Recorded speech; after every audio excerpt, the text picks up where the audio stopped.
at gutom na sa maghabong pagtatrabaho, pero wala kang pagkain sa bahay. Narito na ang sagot, mga katropa. Ang Superman of Lechon, napapawi sa inyong gutom at siguradong mapapa-anirize ka dahil sa tender juicy na jam mo pa at siguradong malinis at bagong katay buhat sa farm, kaya super na sa lasa at pangmasa pa. Ano pa hinihintay niyo, mga katropa? Takbo na sa Superman of Panteño Siniluan at bumili na, baka maabusan ka, katropa.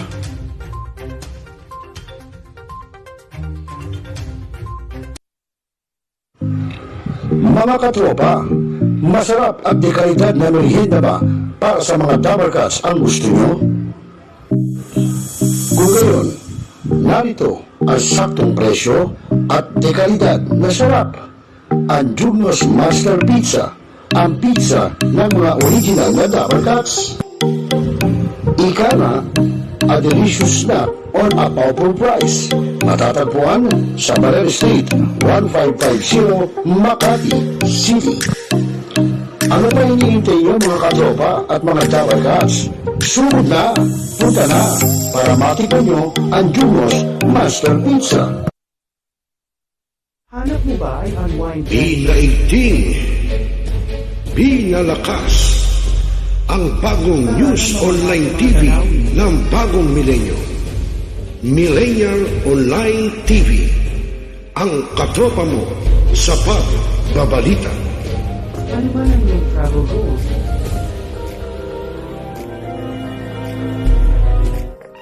Dadalhin namin kayo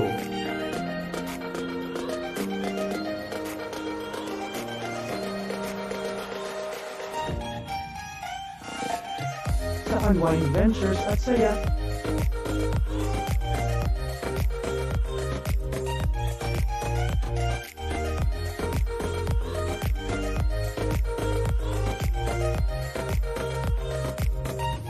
Dito lang sa Wow Biyahe.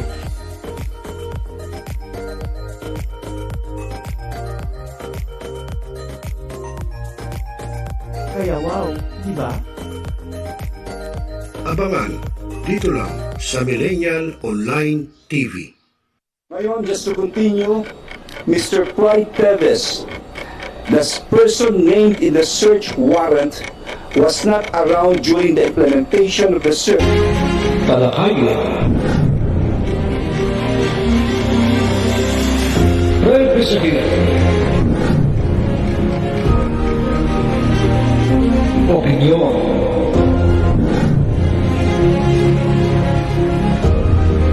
Palawakin. Aksyonan. Kasama Siroselos dito na sa Yung Millennial Online TV.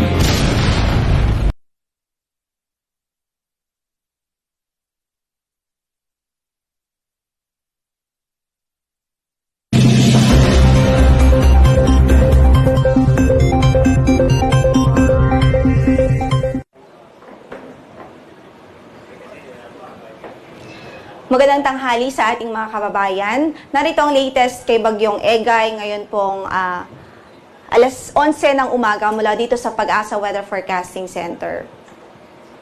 Kaninang alas 9:30 ng umaga ay muling naglandfall si Typhoon Egay sa Dalupiri Island ng Apari, Cagayan. So second landfall niya na po ito dahil ang unang landfall niya ay kaninang alas 3:10 ng umaga. Doon naman po yan sa Island ng Fuga, Apari, Cagayan. So, kasalukuyan nananalasa pa rin itong si Typhoon Egay sa malaking bahagi ng Northern Luzon, partikular lalong-lalo na sa extreme Northern Luzon. Kaya pinaghahanda natin ating mga kababayan, we're hoping na by this time ay nasa safe po, nasa evacuation center yung mga kailangan pong lumikas at malayo po sa mga coastal areas. Samantala, yung natitirang bahagi ng Central Luzon, yung Central Luzon at yung Southern Luzon ay nakakaranas pa rin ho ng mga pag-ulan na dulot naman ng outer rain bands ni Typhoon Egay at maging ng southwest monsoon o habagat. Pero nakataas pa rin ang ating tropical cyclone wind signal sa maraming bahagi ng ating bansa at iisa-isahin po natin yan maya-maya lamang. Ngayon ay meron din tayong LPA sa labas ng ating area of responsibility sa silangang bahagi ng northeastern portion ng Mindanao. Pero since malayo pa po ito, malaki pa po ang uncertainty niyan, pero ang abiso po natin, mag-antabay po tayo sa mga updates ng pag-asa ukol sa namumuong weather disturbance sa Pacific Ocean. Samantala, narito naman ang satellite animation ng paglandfall ni Egay sa Dalupiri Island. Kanina nga pong alas 3:10 ng umaga ay naglandfall ito sa Fuga and afterwards ay nagwabol po ito ng bahagya. Tapos ngayon po ay naglandfall dito sa halos sa northwest portion na island dito sa Dalupiri Island ng Alpari, Cagayan. Based sa track natin, sa latest track po natin, halos northwestward o hilagang kanluran ang magiging pagtakbo nitong si Typhoon Egay, and by 24 hours tomorrow morning, asahan po natin malaking tsansa na nasa labas na ito ng ating area of responsibility.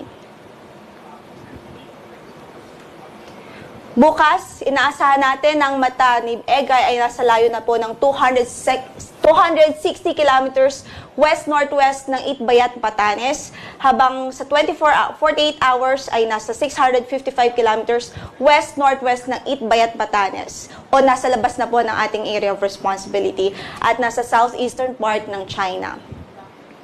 Kaugnay dyan, ang signal number 4 nakataas pa rin ngayon sa northern portion ng Cagayan, kasama na ang Babuyan Islands, northern portion ng Apayao, at sa northern portion ng Ilocos Norte.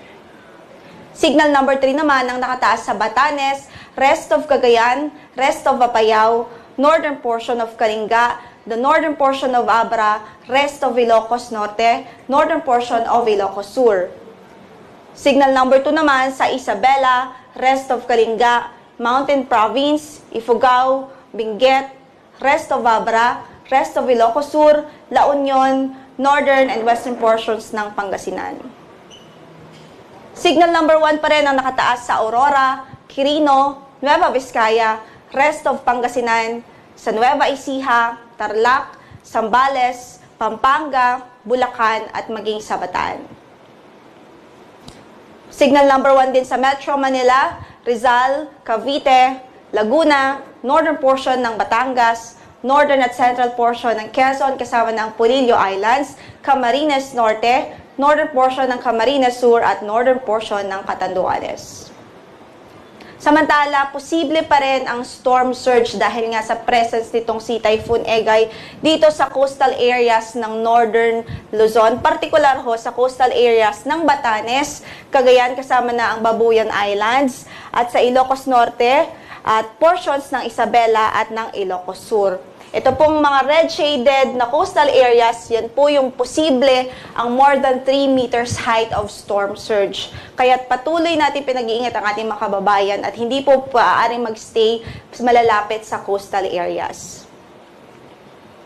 Samantala, para naman sa ating rainfall forecast, para sa araw na ito, ang may pinakamalakas na rainfall na maaaring matanggap ay ang mga lalawigan na ang northwestern portion ng Cagayan kasama na ang Babuyan Islands, the northern portion ng Apayao, sa Abra, Ilocos Norte at Ilocos Sur. Again, mataas at malalakas po ang pag-ulan na inaasahan doon ngayon dahil sa presence ni Typhoon Egay. Samantala sa Batanes, northeastern portion and central portion ng Cagayan, rest of Apayao, western portion of Kalinga, western portion of Mountain Province, sa Benguet at sa La Union, maaari pong makatanggap o makaranas ng 100 to 200 millimeters of rainfall. So malakas na pag-ulan pa rin yan at pwede pong mag-cause ng mga pagbaha, maging mga landslides o pagguho ng lupa. Samantala yung 50 to 100 millimeters of rainfall, maaari pong maranasan sa rest of Cagayan, rest of Kalinga, rest of Mountain Province, western portion of Ifugao, western portion of Nueva Vizcaya, sa Pangasinan at maging sa Zambales. So, patuloy natin pinag-iingat ng ating mga kababayan dito dahil patuloy po ang magiging pag-ulan na dulot o direktang epekto ni Typhoon Egay. Sa atin pong rainfall forecast, based po sa ating GSM model, in the next 3 days, mapapansin po natin na unti-unting mag-i-improve ang ating panahon by the 3rd day. Pero sa araw na ito, critical at crucial pa rin dahil sa Ilocos Region kasama ang Cordillera Administrative Region, maging sa ilang bahagi ng Central Luzon at sa western section ng Southern Luzon, patuloy pa rin po ang malakas na pag-ulan.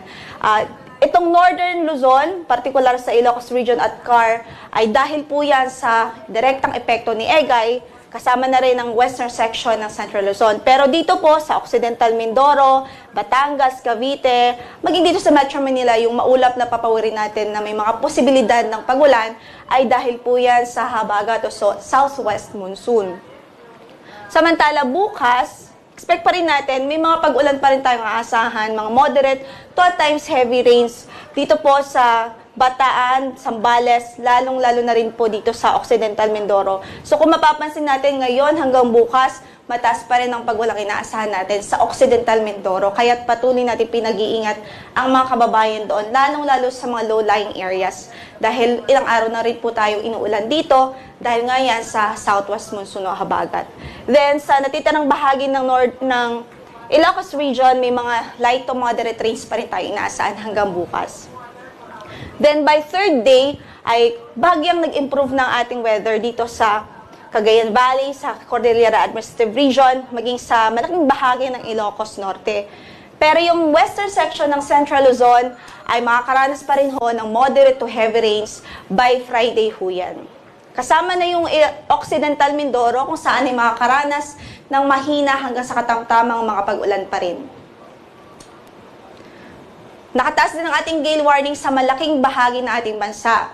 So halos buong Luzon, nakataas po yung ating gale warning. Kasama po dyan ang malaking bahagi ng Visayas. Dahil nga po yan sa pinagsamang epekto ni Typhoon Egay at ng southwest monsoon o habagat. So hindi pa rin po pwedeng pumalaot ang maliliit na sasakyang pandagat. Hindi pa rin ina-advise. Dahil po magiging maalon hanggang sa napakaalon pa rin ng kondisyon ng ating karagatan. Samantala, para sa heavy rainfall naman na dulot ng southwest monsoon, yung occasional and monsoon rains in the next 3 days ay posible pa rin sa western portion of Central and Southern Luzon, kasama na po ang Visayas.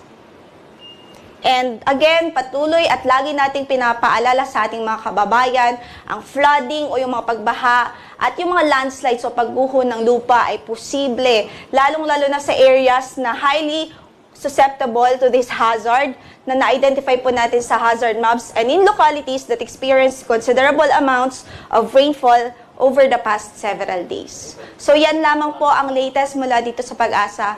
Magandang tanghali po ulit.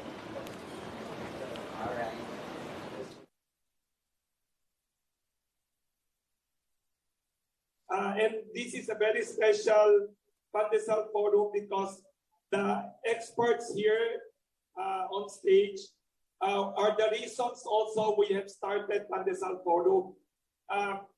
For the background, the people talking today are from CENPEG, Center for People Empowerment in Governance, a respected think tank in the Philippines, mostly composed of University of the Philippines professors and experts.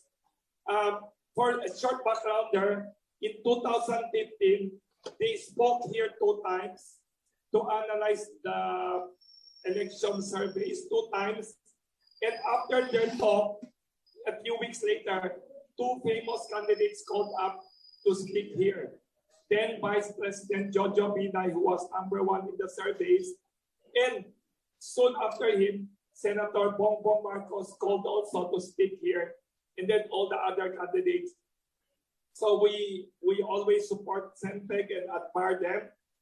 The speakers we had today, 4 speakers. What will happen now, I will introduce them quickly muna and then each one I will introduce and each one will give a presentation. After their presentation on different topics, we will have 2 or 3 questions from the media. And then after all the 4 speakers are finished, then we go back to the question and answer for the rest of the session. I will just briefly introduce the 4, then we'll go to the first speaker. Of course, the first person in the middle is Dr. Temario Rivera. Dr. Temi Rivera is chairman of the CENPEG think tank I will introduce him more completely when he will be talking. Then next would be Dr. Baractas Amante, economist, who will discuss the economy of the Philippines. What is the state of the Philippine presidency economically? Then, here in the middle also, one of the top foreign policy international relations experts in Southeast Asia, Professor Bobby Tuason. Later, I'll introduce in more detail. Next, Mr. Hector Barrios, who will discuss climate change under the Marcos presidency. Now, I would introduce Professor Temi Rivera.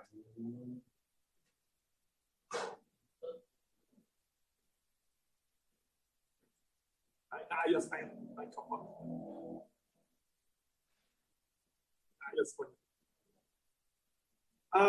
The first speaker, Dr. Temario C. Rivera, si Professor Temi Rivera, is foremost political science analyst and expert here in the Philippines and Southeast Asia. Dr. Temi Rivera was formerly chairman of the Department of Political Science at University of the Philippines, UP, Diliman. He had taught also comparative politics and international relations at the International Christian University of Tokyo, Japan. He has been editor-in-chief also of the Philippine Political Science Journal since 1993. He holds a doctorate in development studies from the University of Wisconsin-Madison. Among his important published works include his major work entitled Landlords and Capitalists, Class, Family, and State in Philippine Manufacturing, published in 1994. He has received, which has received Outstanding Social Science Book Award from the Philippine National Academy of Science and Technology, and also from the Manila Critics Circle. He has a long biodata, but I just abbreviated everything. Let us welcome Dr. Temi Rivera, who is also chairman of the CENTEC think tank. Thank you for that kind introduction, Wilson. It's good to be back at our Kamuning bake shop. I think the last time I was here was before the pandemic. Anyway, since there are 4 presenters, we were only given about 15 minutes for the presentation to maximize our Q&A forum. No? So I will focus my analysis on the political aspects of the first term, or the first year of President Marcos. No?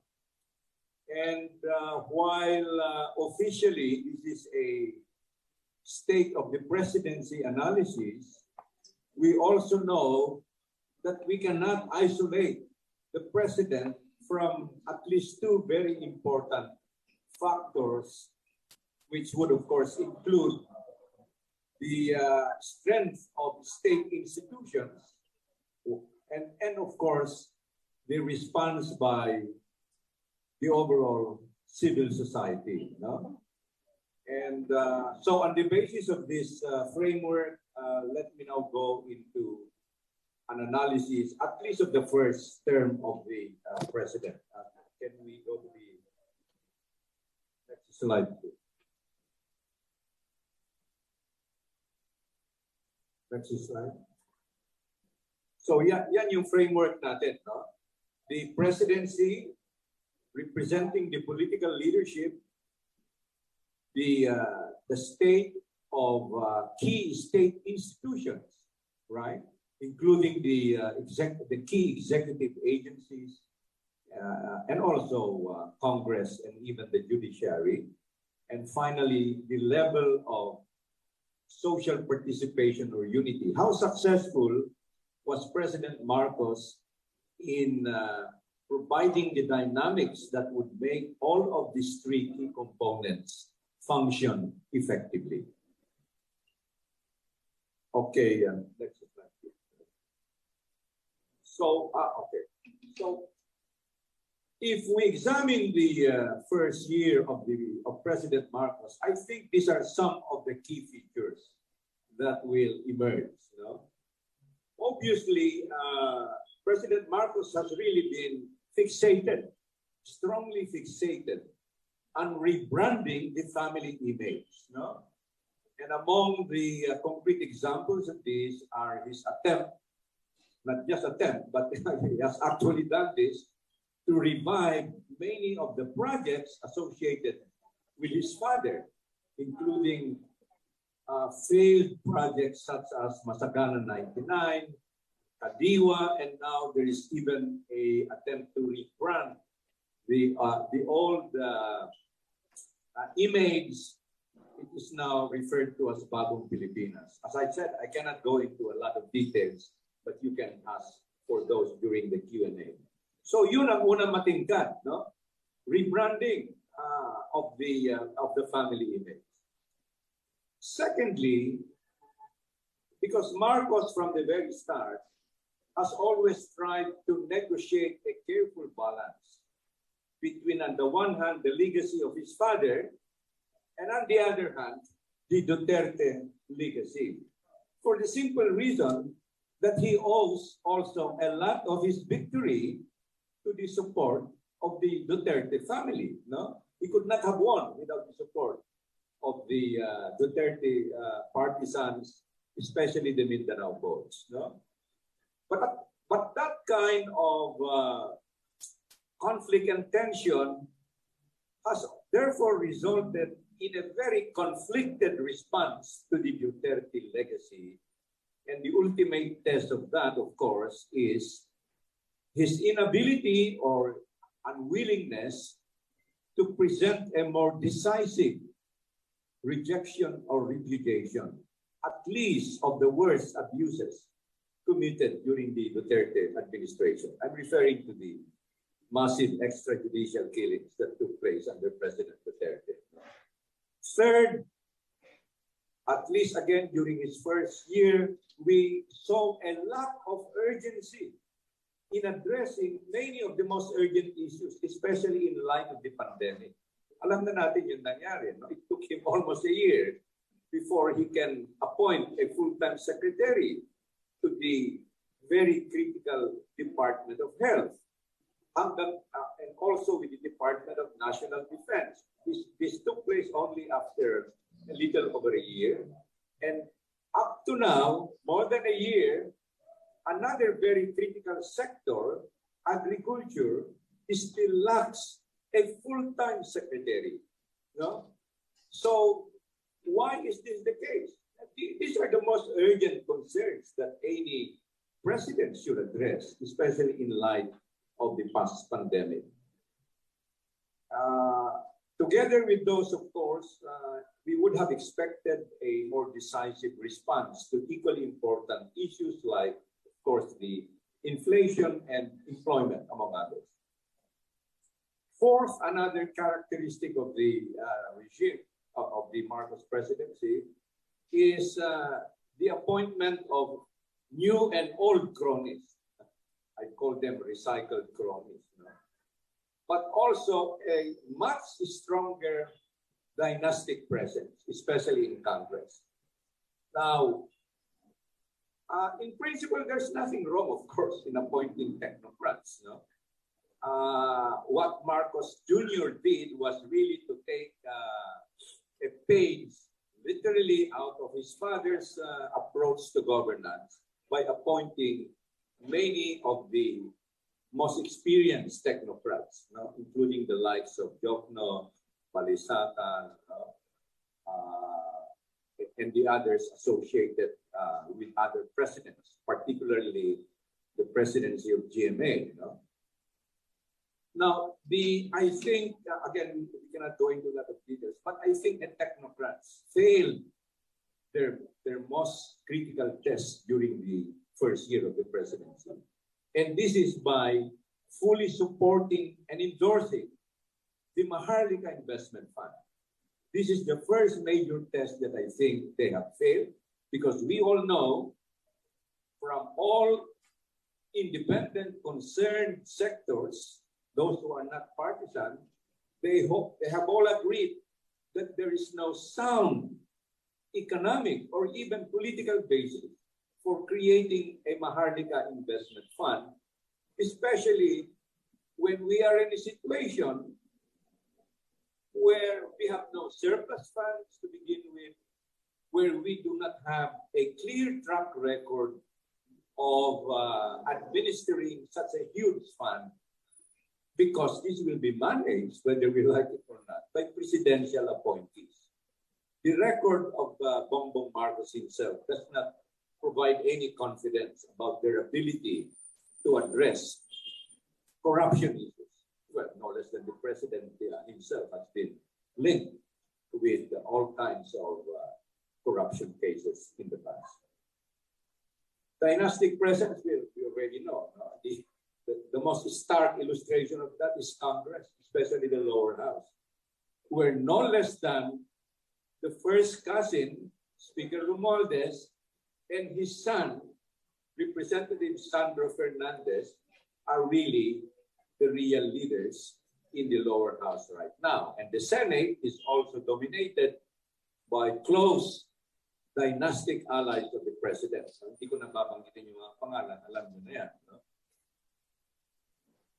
Very poor record yung Maharlika Fund na kalakay na natin. Briefly also, another dramatic illustration of the misallocation of misuse of scarce resources is, of course, the deployment of unaccountable intelligence funds, notably to the Department of Education, which in the first place has no business being provided with intelligence funds.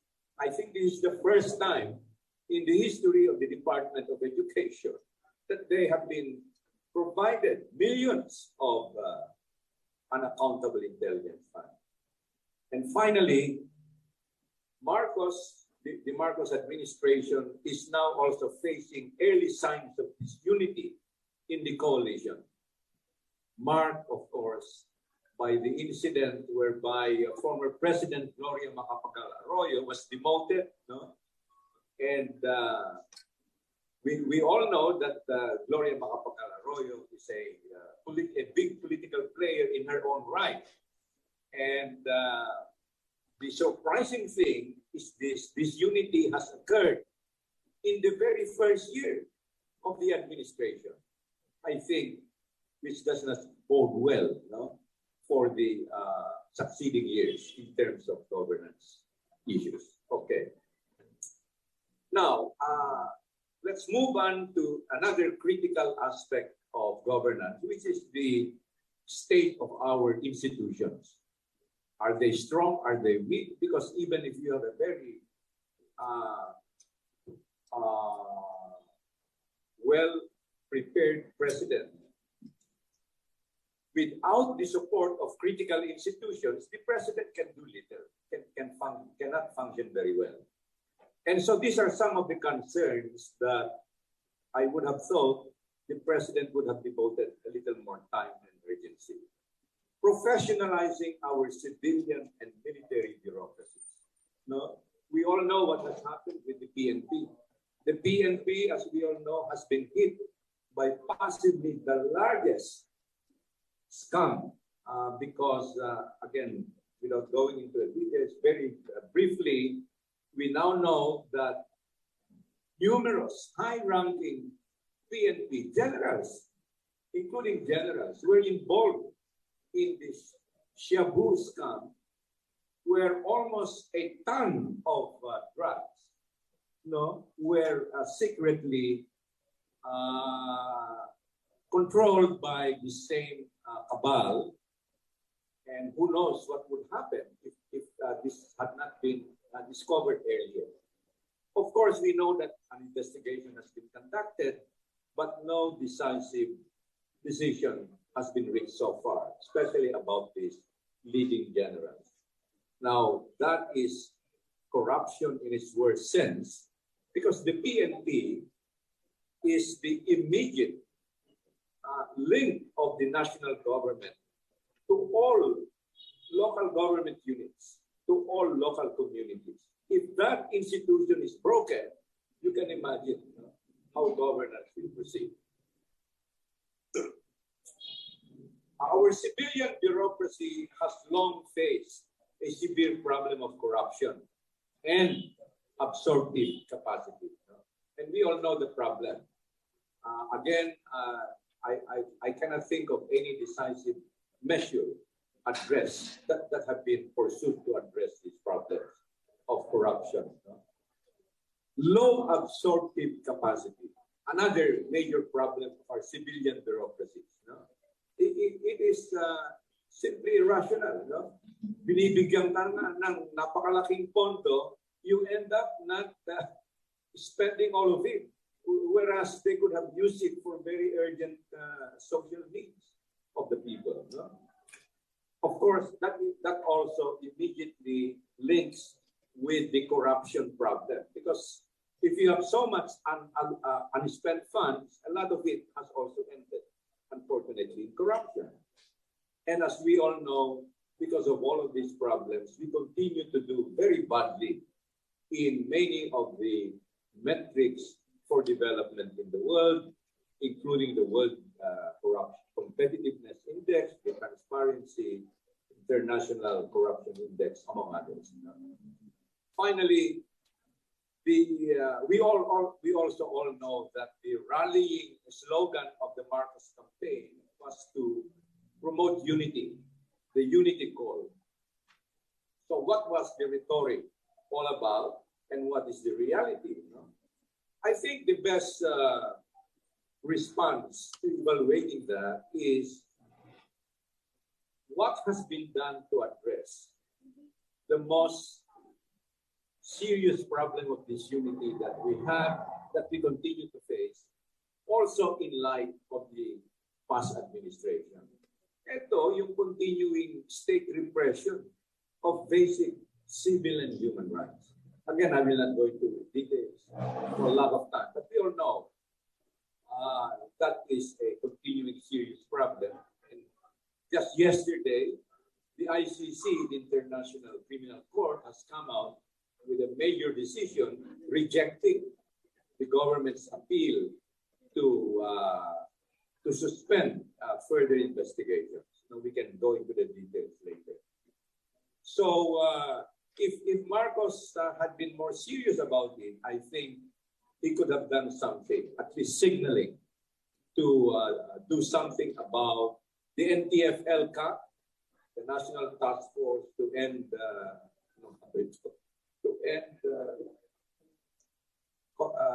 the anti-communist project of the president, which has been systematically red-tagging many of the legal personalities identified with the opposition.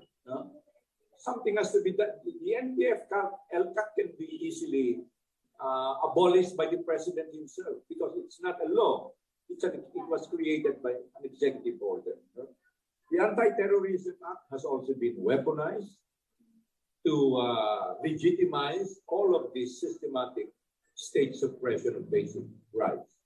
And finally, another major signal, if the president was more serious about a unity project, is that at the very least, we would have seen a readiness, or at least an initial signal, to open up peace negotiations with the armed conflict in the country. So, marami pong salamat. Very interesting. Thank you very much, Dr. Temi Rivera, for a very frank and comprehensive overview of what is happening in the political aspect of the Philippine situation under President Bongbong Marcos. We have time for 2 questions before we move on. Please introduce yourself. Okay, thank you very much, Sir Wilson. That's why I suppose I will suggest na after every presentation, we can ask questions so that we good can follow idea. the meat of the Yes. presentation. That's a very Professor Rivera, sir, based on your presentation, can you tell us your analysis, your brief analysis in layman's term?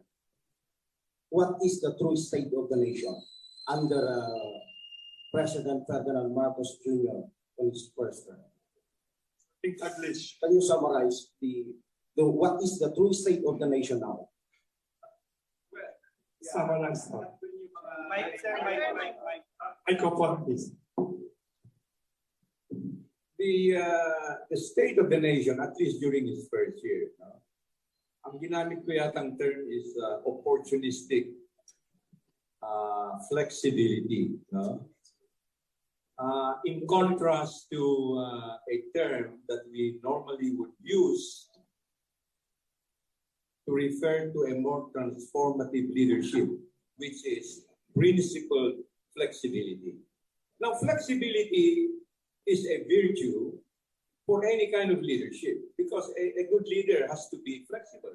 You cannot be guided by a dogmatic approach to a set of complex problems.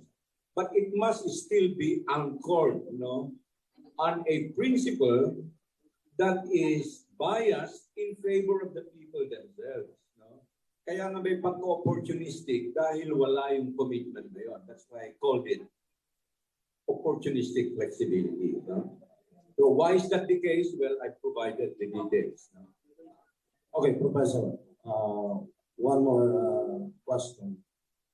Regarding the Mahalaga Investment Fund, we know recently the President signed it in the law. So,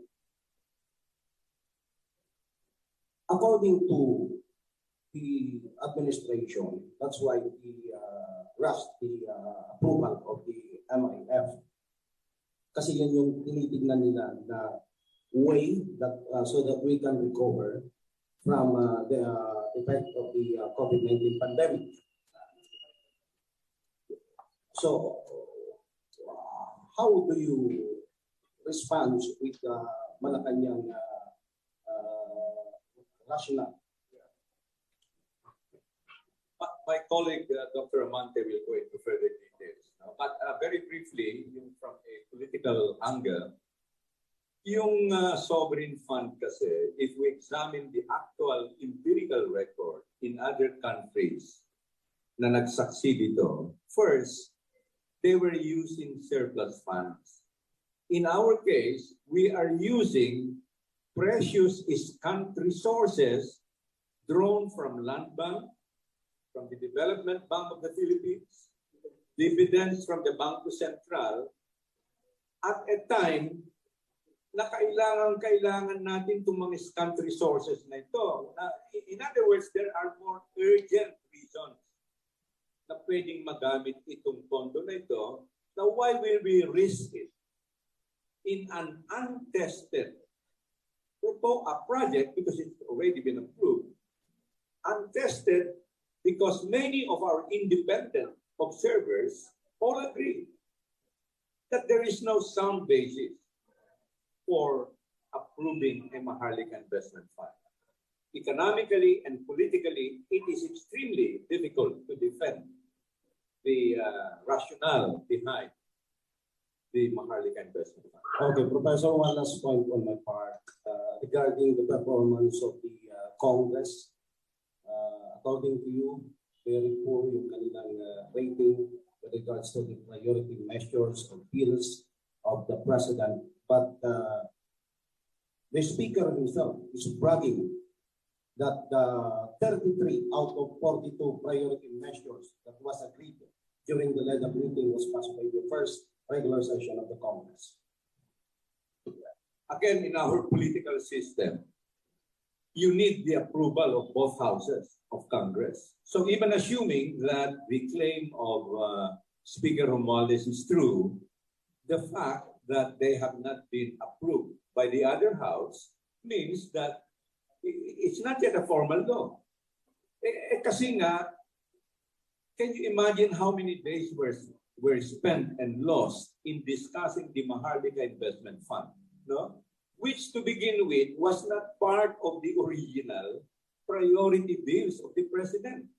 Hindi kasama yung Maharlika Investment Fund sa mga original priority bills niya. But because of the sudden infatuation with that, it ate up a lot of time and resources, no? In fairness, I think the other bill that was approved by both houses and eventually by the President himself is yung condonation of the debt of our farmers who have been the beneficiaries of the Land Reform Act. But again, for lack of time, very briefly, it's a step in the right direction. But again, it remains, the crucial question there is, bakit nga nangyari yun? Bakit umabot sa point where our farmers for several decades now are unable to pay their debt, their amortization? And it goes back to a basic question, because we have not seriously attended to the key problems of the agricultural sector. We have failed to modernize the sector. We have failed to provide our farmers with the basic financial, production, and marketing instruments that they need, no, to become more productive. So yun ang more basic question. Sir Wilson, can I, excuse lang sa mga kasama ko sa media, I don't want to lose the momentum. So, Professor, Baka pwedeng... isa lang that, because I don't want to lose the momentum with the issue tackled by Professor Rivera. Sir, hindi kaya ang problema talaga of all the administration, the past and the future administration, nasa sistema natin? Kasi we have the bicameral system of the legislature, which is very laborious, or what we say, mabagal masyado, kasi from the House of Representatives, especially this national bill, meron siyang counterpart sa Senado. Hindi kaya ang dahilan talaga kaya hindi nagtatagumpay ang mga administrasyon natin since 1987 na na-approve natin ng Constitution doon sa sistema talaga, political system natin? It could be part of the problem, no? We need to study that more carefully. Ang problema lang kasi doon, even assuming na mag-agree tayo dyan, the response or the solution is not easy because we need to amend, right, the entire Constitution. But there is another point of view which argues that the current system, we already know the problems, no? We already know the problems, and there is no reason why we cannot respond to the most urgent problems. And as I was saying, it would really require a very functional interplay of the presidency as the topmost political leader, and how he or she is able to mobilize Congress for its support, and at the same time get the support of majority of the people, no? So parang ganito yan eh. We know that the current problem has many problems, but to shift to a completely different political system through a constitutional amendment might provoke more problems, unintended consequences of a new setup na hindi tayo familiar. Yun naman yung other side of it. Thank you. Thank you. May two more questions here. Wala na. Patuloy na. Yes.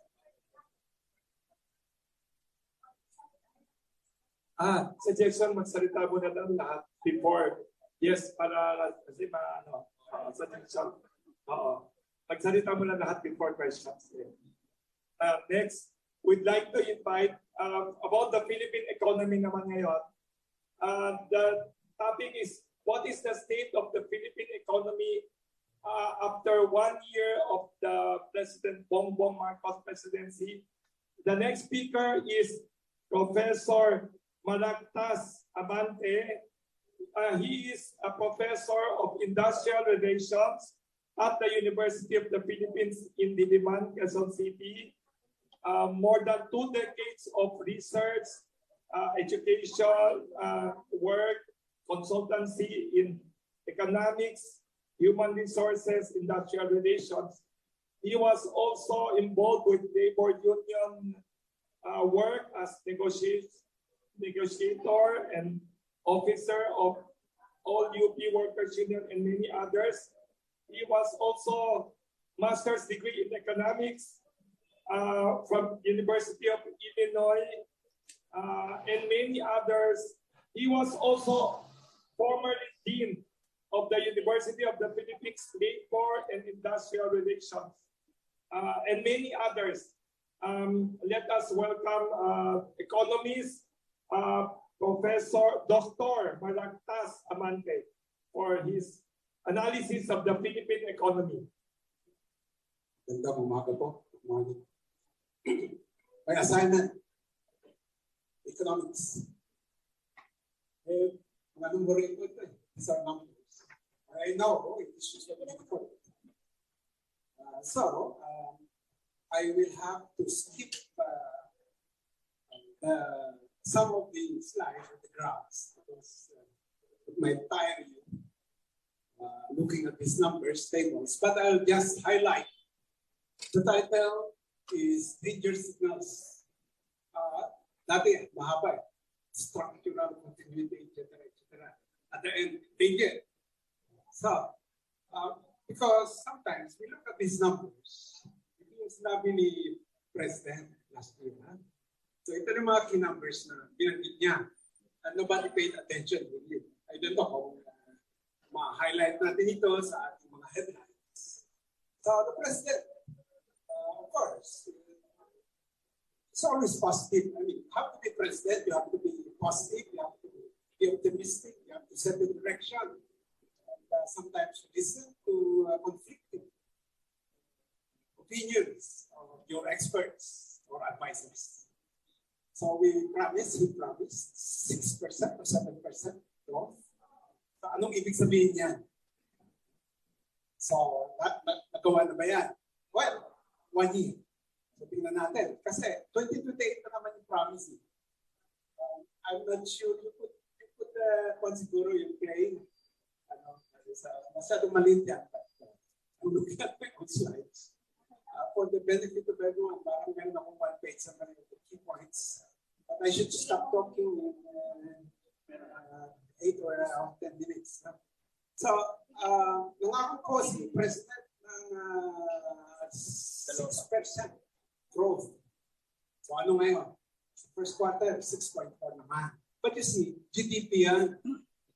Ano ibig sabihin yan? Gross domestic product yan. Pero marami pa tayong indicators na titingnan. Kasi, nag-highlight doon. I-reduce yung poverty, yung mga mahihirap natin kababayan. Reduce to half. Yeah? Tingnan natin. Kasi, importante yung mga plano dyan. Tapos, numero na naman, no? Yung GDP natin, deficit. Kasi may budget tayo, laging kapos yan eh. Yung budget natin, laging kapos. Pero, gaano ka kapos? At how much? So, ang sabi niya, 1% lang. Pero meron pa tayo hindi siyang sinabi dyan, foreign debt. Pero tayong malaking problema sa debt ngayon, kailangan bigyan pansin. Ngayon, sinabi ni Professor Rivera, we have to also pay attention to this latest market fund. I know you will have lots of questions and comments about that. But what is important is to be vigilant, to watch what's happening there. Pero na yata may nire-ready kaso eh. Para ipapile na yata yung I don't know what. So, pero no decision na ng past eh. Premature daw eh. Okay. So anyway, 60%, less than 60%. So as of now, it's about 61%. Okay? At ang pangako na per capita income, sa kasi ngayon, mga $3,000 tayo, ay gagawin 4,000 this year. Next year. And $6,000. So multiply by, and you know the magic, multiply by with the foreign exchange rate. Depende yan sa foreign exchange rate. Economics na naman yan. Kahihilo na naman tayo. Kasi iba-ibang bagay naman ang determine sa exchange rate. At hindi ko nakita rito sa, of course, inflation. No? Binanggit kanila, inflation. Mahalaga ang presyo. So, yun ang pinagyan ko ang focus na bigyang pansin. Kaya kung magbabasa po tayo, andun lahat yung sa Philippine Development Plan. It's on page 23, if you pay to know. Libre naman po, download nyo lang yun. Sa page 23, yung mga pangako na ito, every year yan, no? Kung magkano nangyayari. Pati na po yung unemployment, na hindi yan binabang ng President. Pero to reduce unemployment to at least 5%, or not more than 5%. Eh, ngayon yan, yung mga kanina. 5%, 5%. Kaya mapapansin nyo, there is a certain structure. No? There is a certain structure that you will see. At itong income distribution natin ay napakahalaga. Income inequity. Oh, may ginagamit kami diyan na measure, yung Gini coefficient. Pero more of that. No? Kasi isa measure, income inequity or equity. So, siyempre, mas mababa yung Gini coefficient na yan, mas maganda. Kasi tayo, ngayon, 40% o 41%. So, naglalaro yan. Ano? So, yun po. At ang food inflation. So, ayan ang kailangang bantayan natin. So, food inflation, kasi malaking bahagi yan, bigas. Of course, kamuning bakery, flour. Eh, lalo tataas nga rin yan. I don't know. Pero bibili pa rin ako ng Pandesal. Kahit nagaling sa Ukraine yan, pinito na ng Russia yan, ako, yun, watch for it. Tataas ang presyo na aabot yan. Kasi mukhang gero. At meron dito na taga-Philstar, nakita kong headline, ha? Yung FBI natin, bumababa na So I don't know, medyo significant yung pagkababa, ha? At kanina, hinahighlight itong external debt. Sorry, ha? Could you go to that slide about danger signs ahead? Ayan. Yan, ang kailangan naman. Ito, headlines nyo naman ito Kinuha ko naman ito sa inyo, kaya alam mo ito. Hindi ko, ang importante dito yung mga nasa huli. Ang FDI, ano nangyayari sa atin, sa utang natin. Kasi laging sinasabi ng professor ko, kasi ito sila Professor Jokno at yung mga medalya. Boss ko natin ito sila President kasi Pascual, Secretary Pascual. Ngayon, ang kailangan pansin nyo na, bakit nangyayari itong utang ito? Bakit bumabalik tayo sa panahon ni Papa Senior, no? Marcos Senior? Eh, kung hindi natin babantayan ito, unfortunately, konti lang yata ito. Kung si Sir Wilson lang nagbabantay dito, or Sir, ewan ko, sino sa inyo nagbabantay dito. But did you notice the last headline that you have? 61% na yan, ng GDP. Lahat ng ginagawa natin dito, pabayad utang. 61%? Do you imagine that? So hopefully, pababa yan. But you see, I could hear the president saying anything about this. That was one problem. The danger signal nila kayo dyan. Kaya, aside from the mahalik taxi, what will be the effect of the mahalik on the foreign debt? Ayan, nagtatanong na rin yan. Pero mahaba yan, isang araw na seminar yan. Nabayaran ng $10,000 yung mga speakers yan sa pagkakas. Kaya sir, mamaya magtatanong ka one day seminar yan. Ano kaya yung score natin? Ikita nyo ito sa ating statistics. At may mga pula na, hindi ko ito naman. Makikita nyo naman ito sa ating, i-click nyo yung statistics of the website ng Professor Dennis.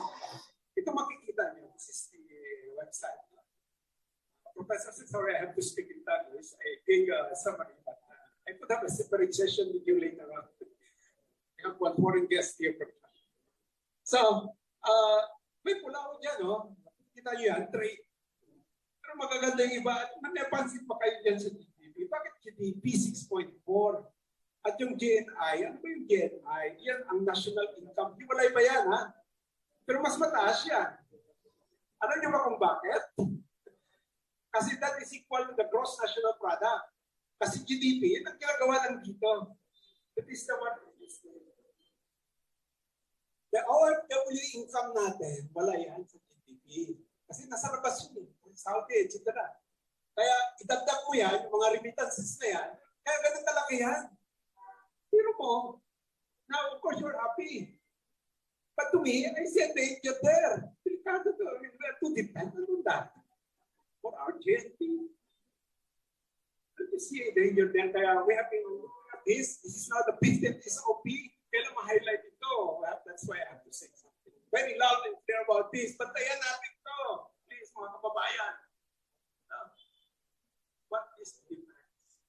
course, poverty, clear measures that we are doing, and labor, employment. So ito naman, nakikita yung employment. Can you go to the next slide? 2 minutes na lang. So I will just, I'll just highlight yung mga kailangan. And of course, we'll have a separate session on the, those of you who want to know more, study economics, 1 semester, 2 semester course po ito. Ngayon, ang unemployment, pero may napapansin kayo dyan, underemployment. Malaki pa rin yun eh. Unemployment maganda, bumababa. But I don't know, mga contractual jobs natin kasi yan eh. Kasi once we have Christmas season or agriculture season, we have contractual workers, contractual sales, contractual department store, tapos i-end natin, patasin naman yung unemployment. Hahanap na naman sila ng trabaho. Yun ang magiging underemployed. Kasi transition yan, di ba? O kaya, those who have work, kunwari may trabaho, but still looking for work. I don't think China has this number, but we do have this number of underemployment. And that's the danger because that is still a high number. You see? That's one danger signal that we have to watch.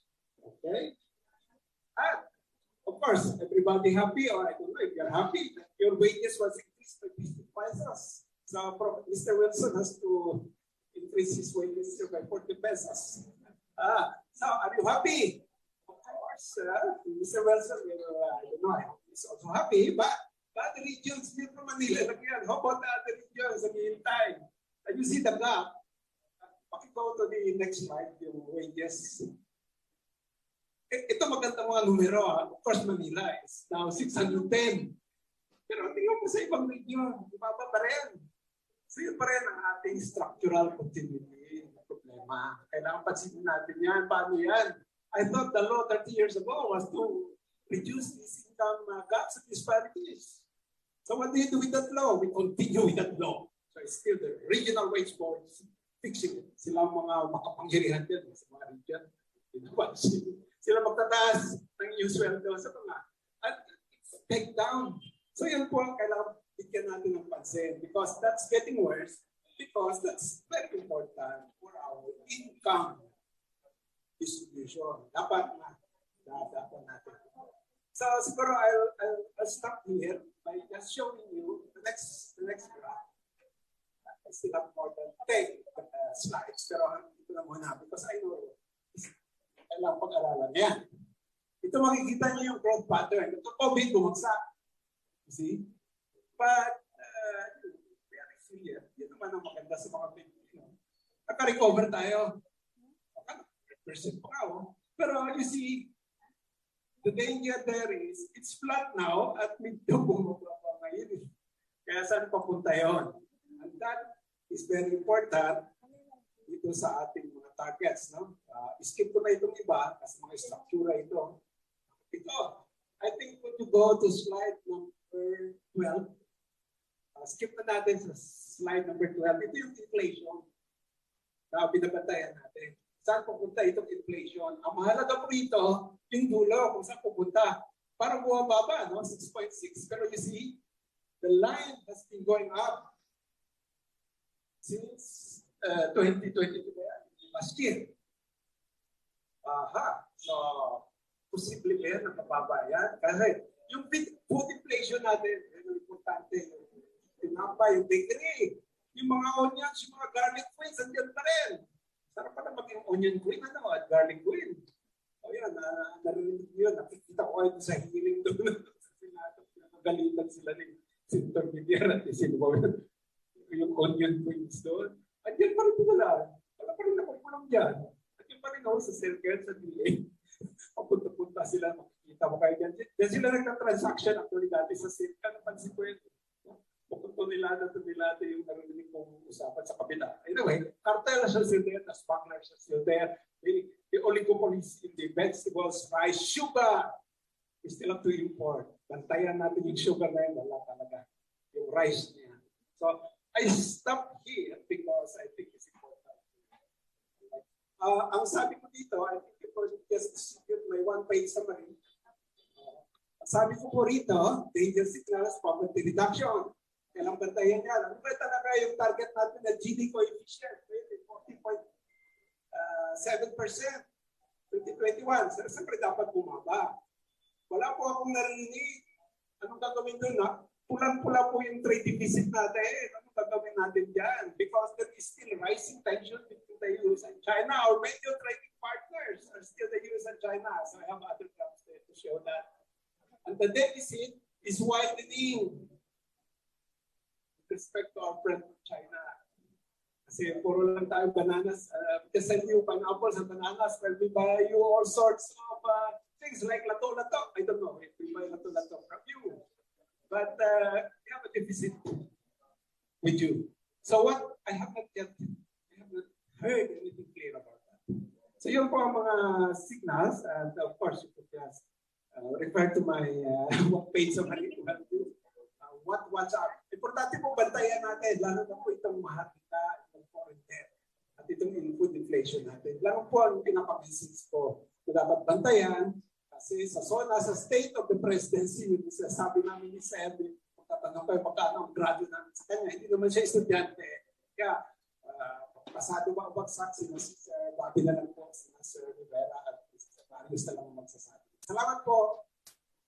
Kung may questions, alam ko mahirap talaga magtanong tungkol sa economics. Kaya pag-aralan natin ito. Kaya nasa inyo po yan. Ano pa kayo? Tuloy-tuloy na tayo sa foreign funds. Thank you very much, Dr. Malagtas Amante, for his interesting, thought-provoking presentation and his many questions to the President. We will discuss that later in question and answer. We shall now proceed to the foreign policy aspect of the Marcos presidency. We have with us one of the top international relations, international politics analysts in Southeast Asia, Professor Bobby M. Tuason. He is author, co-editor, and editor and author of already 16 books, plus a new book coming this year entitled Spies, Plan Politics, and a New World Order. Watch out for the launching of this book here at Amoning Bakery Cafe, Pandesal Forum, hopefully in a few months. Professor Bobby Tuason is Director for Policy Studies and in-house analyst of the CENPEG think tank, Center for People Empowerment in Governance, also lead convener of the AES Watch.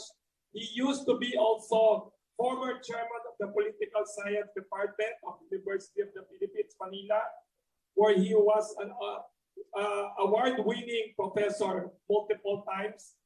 And also, he, aside from being a top educator and analyst of geopolitics, Professor Bobby Tuason is also an investigative journalist, opinion columnist, editor, publisher of various publications. He has written hundreds of analysis and scholarly papers, investigative reports, and commentaries in past decades.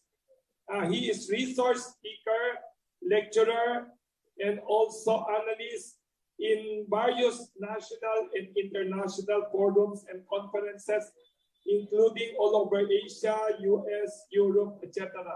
Let us welcome Professor Bobby Tuason. Thank you very much, Wilson, for your excessively generous introduction. I will focus on Marcos's foreign policy during his first year. Basically, my analysis is that he devoted his time of his foreign policy mainly on a reprieve, not pivot, reprieve to the US.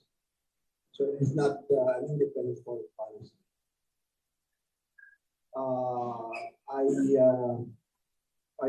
I'm trying to restate what he said. in his inauguration in July last year, and also repeated in his persona, also in July, that he was going to push for an independent foreign policy. So I will dispute that, but let me go first to the point that overall, Marcos's foreign policy is nothing new. It's nothing new. It is basically a continuity of Philippine foreign policy seen over the past 70 years. Those of you who are familiar with the Philippine foreign policy over the past 70 years, you can easily recall the fact that the excessive focus on Philippine-U.S. relations, especially not only diplomatic but also defense relations, has been indicated by, well, from 1947 to the present. We can go through, for instance, 1947, there was this military basis agreement, or MBA, and then this was followed by what is now called the Mother Treaty of the Defense Alliance with two countries, which is called the 1951 Mutual Defense Pact, or MDP. This will soon be later on be followed by the Visiting Forces Agreement between the two countries in 1999, during the time of the Estrada administration, which allowed the U.S. forces to enter any point of the Philippine territory on the pretext, well, it was justified as the conduct of joint war exercises between the two countries. And then there will be more. For instance, the 2014 EDCA, or Expanded Enhanced Defense Cooperation Agreement between the two countries. I will deal with this in more detail later on. So basically, the configuration of Philippine foreign policy has been and will always be tied to this dependency ties of the Philippines on the United States, or to the United States. Now let me go back very quickly. What happened during the Turkish time, 2017 to 2022? Duterte, I will not call it, I will correct it today as not a pivot to China, but a policy of appeasement with China for economic exigencies. Even if Duterte went to Beijing, I think 3 times, and met President Xi Jinping, and he was able to sign with the Chinese government several economic cooperation agreements, including loans and infrastructure projects. What is quite least understood is the fact that he, in fact, enhanced defense or enhanced alignment with the US, and that he, in fact, increased joint war exercises during his term. Now, this is the level that is now being pursued further by Marcos Jr. from July 2022 to the present. Through the following, I'll just read through. Marcos Jr. reaffirmed strong defense commitment with Biden when he saw Biden at the White House in September 2022, and again, I think April or May this year. The U.S., on the other hand, reaffirmed the 1951 MDP with respect to the South China Sea maritime disputes. The U.S., under Biden, raised the level of what the U.S. calls how to enforce the MDP by clearly indicating that the U.S. will defend the Philippines in case of any armed conflict with China over the maritime issues in the SES or WPS. Number two, it was during the last year, the first year of Marcos Jr., where the EDCA sites were increased in number from 5 to 9.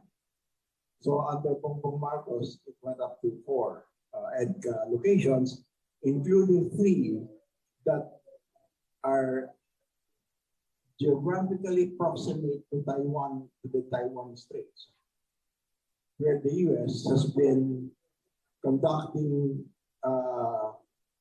maritime and naval operations, and even indicated to Taiwan that although the U.S.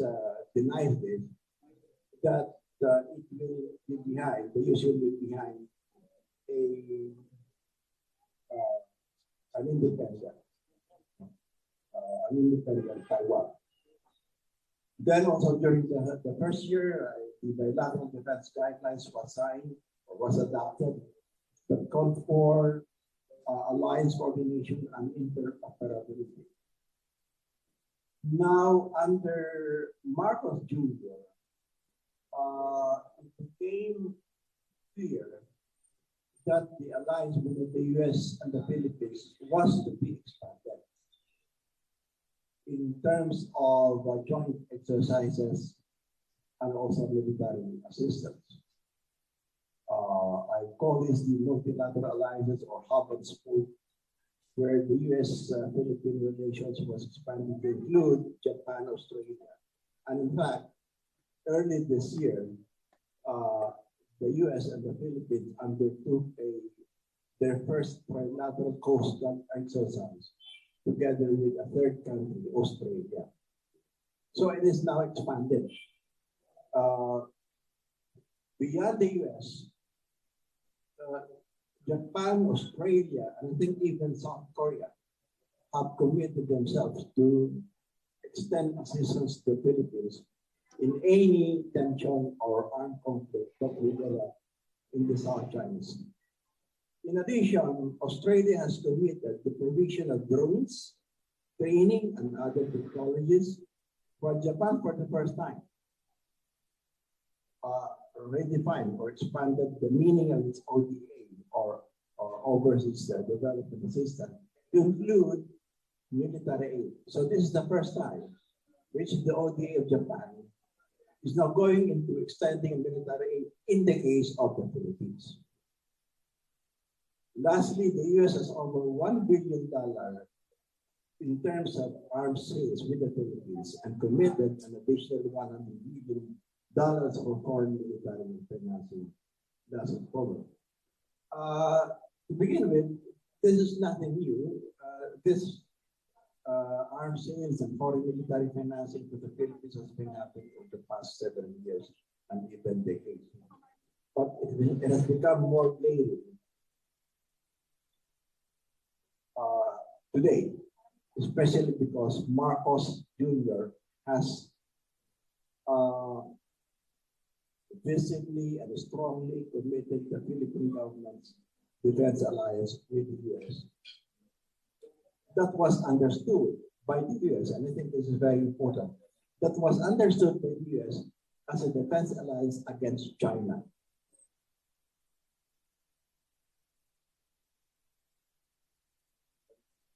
Now, what is this U.S. Indo-Pacific strategy? The role of the Philippines has now expanded under Bongbong Marcos beyond Southeast Asia. Beyond Southeast Asia, and has now expanded to include the scope of the whole Indo-Pacific. So the objective of the U.S., together with its Western and Japanese allies, is to bolster the Philippine defense for the Philippines to become a strong, equal partner in the IPS. Today, under Marcos Jr., the Philippines is the new force in the USS hub and spoke strategy in the IPS against China. Whoever disputes this will fail because the statements and policy pronouncements coming from Washington talk about this new spectrum of defense relations between the Philippines and the U.S. Now, let me go quickly about this economic relations with China. Well, of course, there is a robust continuing economic cooperation system between the Philippines and China, which was elevated by Duterte in 2017 to a comprehensive partnership. Unlike Duterte, however, the so-called accomplishment of Marcos Jr. in dealing with China is paltry. Is paltry. Because if the Marcos government talks about the 14 deals that have been extracted so far from Beijing, these are mainly inconsequential or insignificant, except in agriculture, one, in some MOUs. Remember, this is a memorandum of understanding and it's not mandatory. To make it mandatory, you should enter into formal contracts. And then a reaffirmation of the BRI, the Belt and Road Initiative, which is nothing new. And then what is still, well, a reiteration is this maritime deal about maritime security, which refers to a deal for a communication mechanism on maritime issues between the Philippines DFA and China's MOFA, or the Ministry of Foreign Affairs, which is essentially a reiteration of what they agreed upon in 2017 or 6 years ago. So overall, my contention is that Marcos's foreign policy is soldered or cemented on a strong but traditional national security policy. What do I mean by national security policy or traditional national security policy? It is a policy that is anchored in a strong traditional national security, which refers to the ability of a government to shield or protect its citizens from military attacks. So basically, fundamentally speaking, military, which goes against the new and current definition all over the world, or at least in most parts of the world, about national security. That national security also includes non-military aspects such as economic security, environmental security, food security, energy security, cyber security, and protection from crime and terrorism. So overall, the current and the new scope and description of national security policy goes against the old and somewhat obsolete definition of national security, which is the major component of the Philippines foreign policy, not only during the first year of President Marcos, but also in previous administrations. So I think this is archaic, meaning to say, somehow you will sense here that the making of Philippine foreign policy, including under Marcos Jr., is inflexible. It is inflexible. It is incapable of adjusting to new realities, not only in the region, but also throughout the world. And to the new definition of national security, which goes beyond its military definition, but also economic, food, energy, and so on and so forth. So in the final analysis, I submit that Marcos's foreign policy is incoherent and ambiguous on China. It takes priority, on the other hand, on long-term continuity and dependence with the U.S. I wonder whether this could be one of the reasons why the former President Duterte went to Beijing to meet President Xi Jinping 3 days ago to review relations. It is also ill-informed, intractable, and not grounded on realities with regard to tectonic shifts in the regional and world power equation, like the rise of new powers and new polarism relative to the decline of the American hegemonic power. I wonder how many officials of the BFA are aware of this, let alone whether Marcos Jr. himself is aware about this, these tectonic shifts. Mahirap na i-manage yung isang Philippine foreign policy na hindi siya umaakma sa mga pagbabago na nangyayari sa buong mundo. So, in conclusion, it is dangerous and risky. You can quote me on that. An equivocal defense alliance with the US is dragging the Philippines to an unwanted war with a foreign power. So tomorrow we might be dragged into a war which is unwanted, but we're not prepared for that. Sabi mismo ni Duterte, why go to war with China when you will be decimated in just 24 hours? Don't go to war. Adapt and continue to adapt bilateral dialogues and mechanisms. May existing naman na bilateral dialogue. So this is something that most Filipinos, I think, should be aware of, that there's no need for American intervention. We can solve our own problems with other countries like with China without being dictated by America.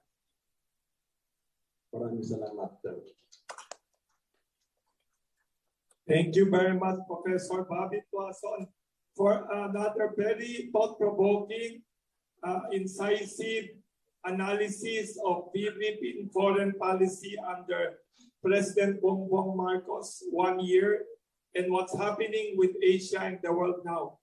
Please prepare your questions later after all the presentations, especially for the speakers. Next, last but not least, before we go to the question and answer, we have another speaker here. He is a former bank vice president, management systems consultant, Mr. Hector A. Barrios of CENPEC. His fields of specialization include electoral system studies, usually finance and banking. But today he is here to speak about climate change policies of President Bongbong Marcos during his first year as president. Let us welcome Mr. Hector A. Barrios. Thank you. Magandang umaga po. Slide 1, please.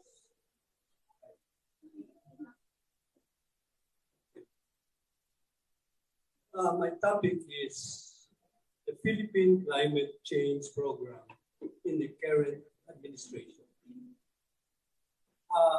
This title, the way it is worded, is actually significant, so I'd like to explain it so that we are starting on the right foot. By wording it this way, I am avoiding any discussions of the controversies about the phenomenon of climate change itself. We know it is still in the woods as far as controversy is concerned, and the response to climate change is also controversial worldwide. We are avoiding that by focusing only on the Philippine problem. The other thing we are avoiding is having to conflate climate change with environmental degradation. The two are separate, although there are overlaps. But in this talk, I am focusing purely on climate change. Next page.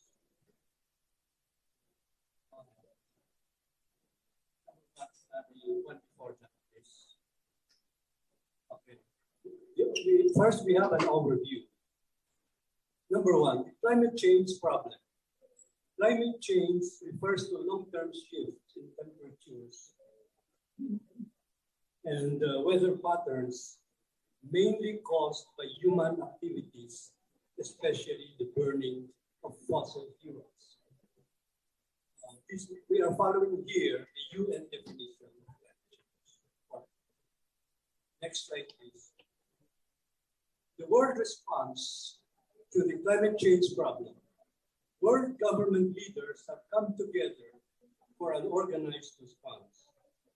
This is shown in the illustration entitled An Ecosystem of Action. Next, please. Here is the ecosystem of action. It shows the different levels of governance that to effectively address the climate crisis. We'll see three entities there: the international organizations, the states, and local authorities. And they have different roles and functions within that ecosystem of action. The international, well, I did not explain because it is quite visible, but they have distinctive responsibilities. And this, among the states here is the Philippines. Next slide, please. The Philippines is a participant in the ecosystem of action. As such, it has established the following: Climate Change Act, Republic Act 9729, and the National Climate Change Action Plan, NCCAP. In doing this, the Philippines is therefore acting in consonance with the world organizations. Next, please. Here we are now finished with the overview, and now we are focusing on the Philippine program. The Philippine program consists of the NWCAP and the Climate Change Act. The main provisions of the Climate Change Act are to build climate resilient infrastructure programs, to transition to more renewable energy, to look towards the Asian Development Bank for support in climate-related projects. Next slide, please. For its part, the NWCAP Action Plan has programs and projects focused on the following: food security, water sufficiency, ecosystem and environmental stability, human security, climate smart industries, sustainable energy, knowledge and capacity development. One thing you'll notice about this list is that these are the normal functions of government. With or without climate change, we'd be concerned with food security, water sufficiency, ecosystem and environmental stability, human security, and sustainable energy. You'll notice immediately the big overlap of the concerns of the NWCAP with the normal concerns of government. Next slide, please.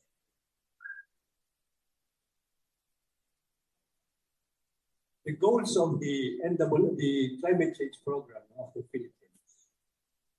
These are consonant with the way the world organizations have divided the problem of adaptation and mitigation.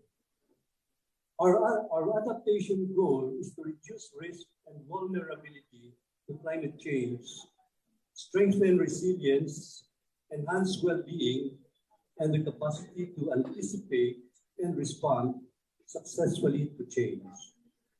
Our mitigation goal is reduction and avoidance of greenhouse gas emissions to the tune of 75% for the period 2020 to 2030. This is a formal pledge, our pledge to the United Nations in May 2021. Next slide. So knowing now the goals and the content of the work involved in the project, let's go now to the cost here in this table, we are really, the figure that we're looking at really is the one, the bottom one, the 2023 budget for climate change, 453.1 billion. This represents 48% over last year, an increase of 40%. And as a share in the national budget, it takes 8.6% of the budget. Now, what's the other figures doing there? I provided this to provide context to the 2023 figures. We'll see that in 2021, a budget of 181 billion, government agencies involved were 34. In 2022, by which the budget grew by 36%, the government agencies involved were already 80. Now, I have no figure for 2023, but there is a great possibility that in view of the massive increase in the budget itself, it is quite probable that government involvement, government agencies involved in the project have also increased substantially. This also shows that the action plan is very much embedded in the government bureaucracy. Okay, next slide. Budget utilization. How is the 453.1 billion project to be used? Well, the way it was used in 2022 can give us some idea. That year, 230 billion was allocated for adaptation and 50 for mitigation. So about 5/6 for adaptation and 1/6 for mitigation.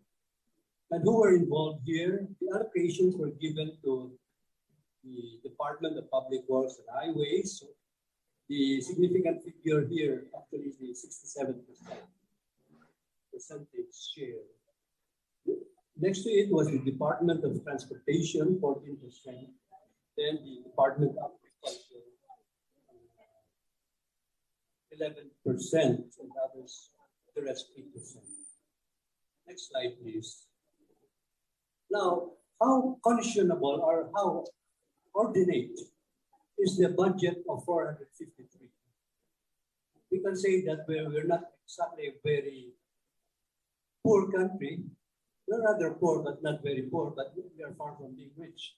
Is 453 an ordinate amount? So to get a handle on that, I provided some comparative figures, which is the budget of the top 5 departments in 2023. Education, 852. Public Works and Highways, 718 billion. Health, 296. Interior and Local Government, 253. Defense, 240. How much was our climate change figure again? 453. So it would rank the third among our departmental budgets.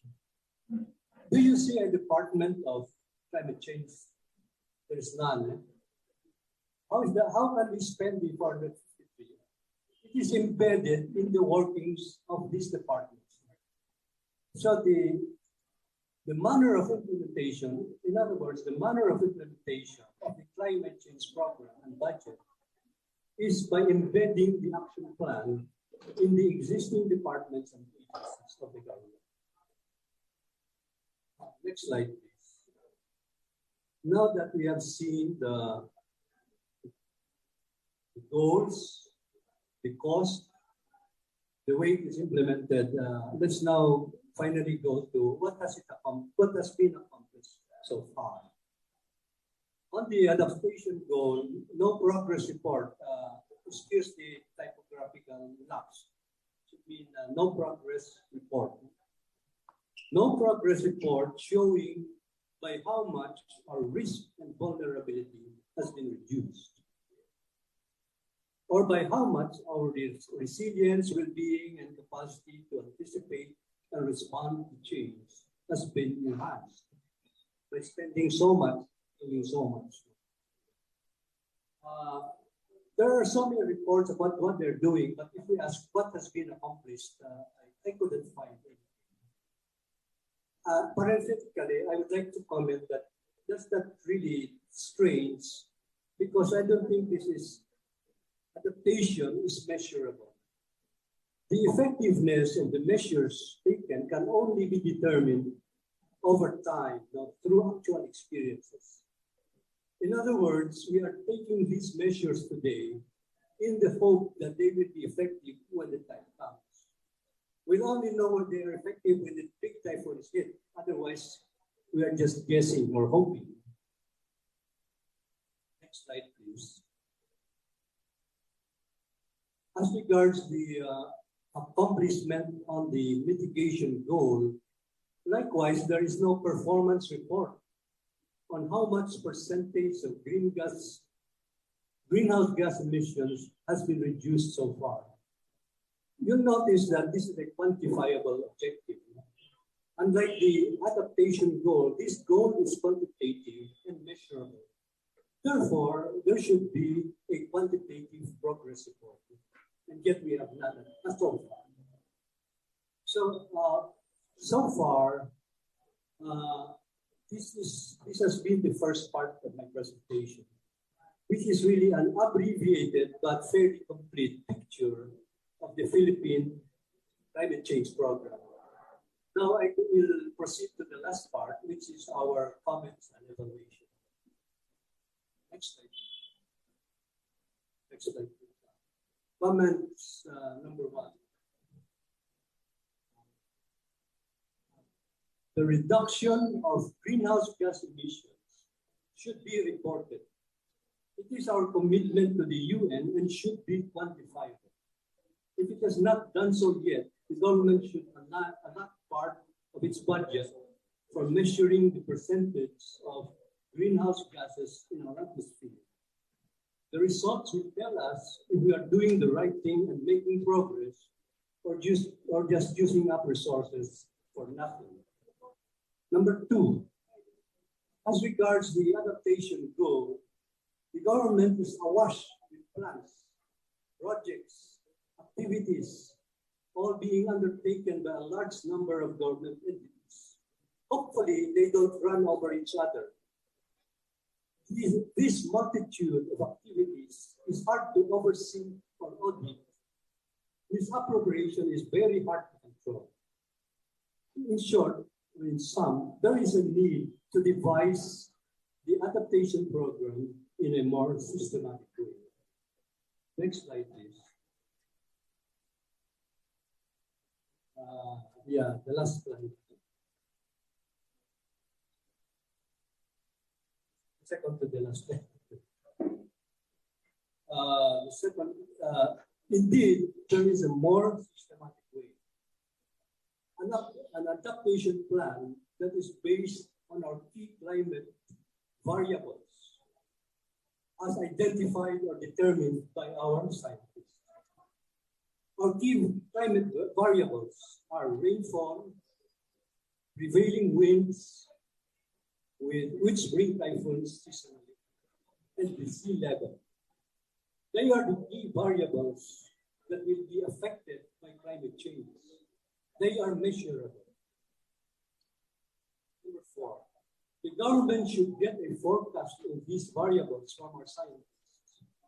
I think a 20-year forecast would be good enough to be used as basis for an adaptation plan.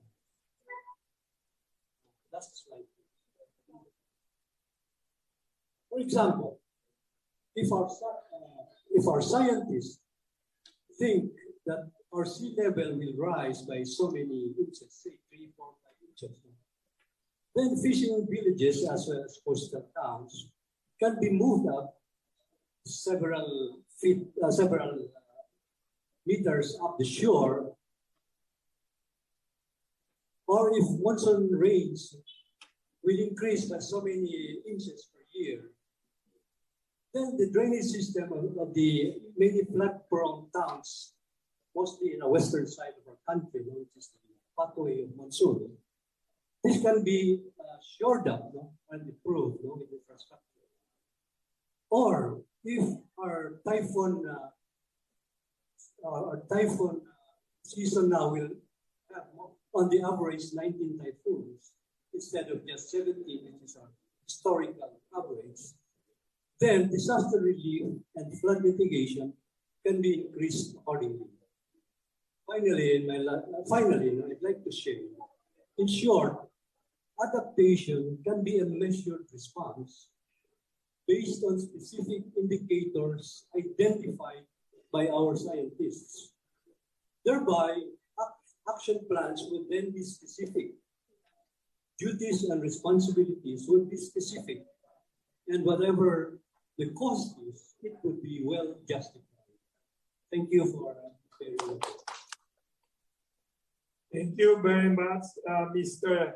Hector Barrios, for your climate change overview of the Marcos presidency.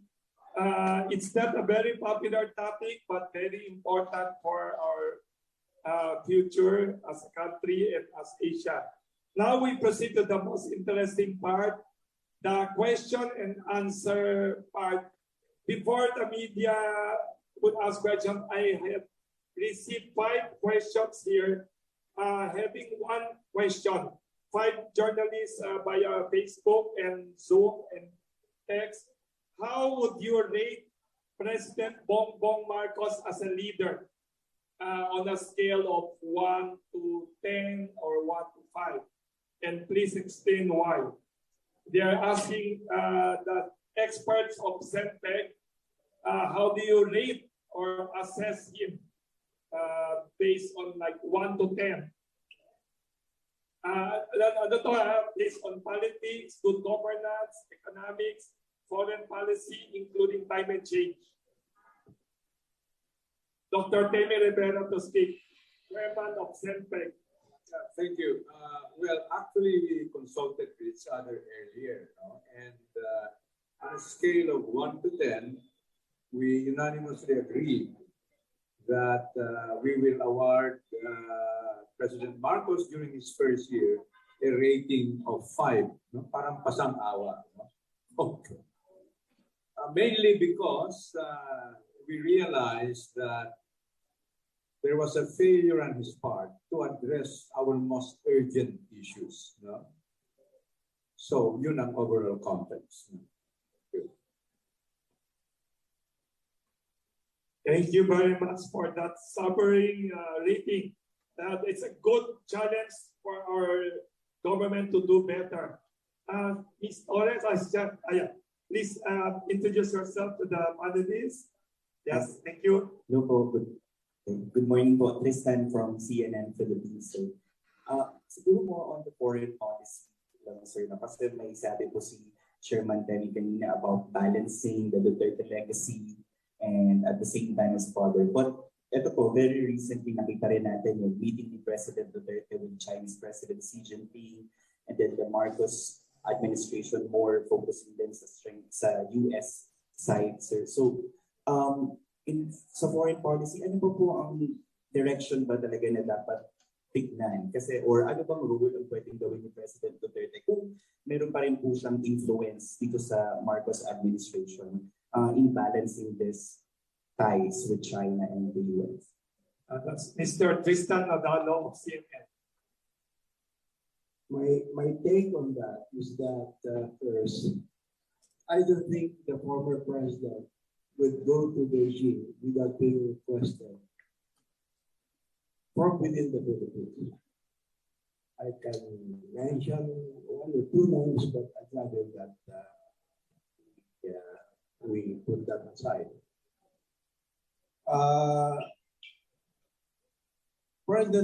Former President Duterte went to Beijing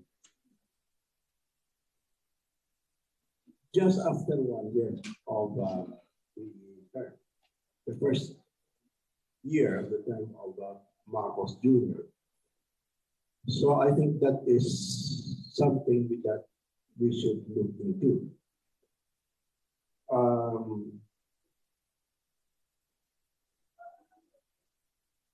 I can rate, my political rating here is that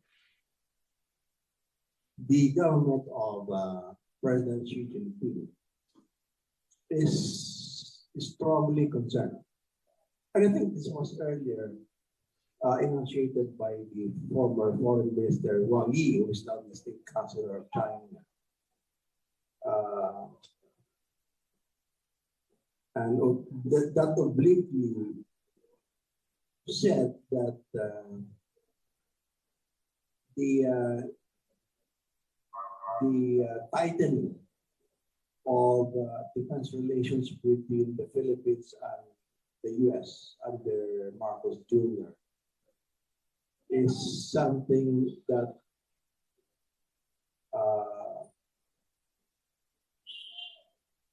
can be defined as projecting strong concern and major challenges to the Chinese government at a time when China is facing the U.S. over the Taiwan Strait in the Taiwan Straits, which under the One China principle, China is a province of China. That's indisputable. And also at the time when the naval and maritime operations of both China and the U.S. are increasing in the South China Sea, or also otherwise also called the West Philippine Sea. So my reading regarding the visit of Duterte, because well, normally a current leader of China does not meet a former president or prime minister of another country. I can't see any precedent on that. So this is something that is unusual and real. Because of its the importance that I get from that event. Therefore, I would look at Duterte's visit as very important. One, number two, as some kind of an appeasement or repairing ties between China and the Philippines as a result of this increasing, deepening defense alliance between the U.S., or rather with the Philippines and the U.S., which the U.S. itself, from the words of the U.S. President, State Secretary, and the Defense Secretary, are essentially meant to deter what they call the existential threat of China.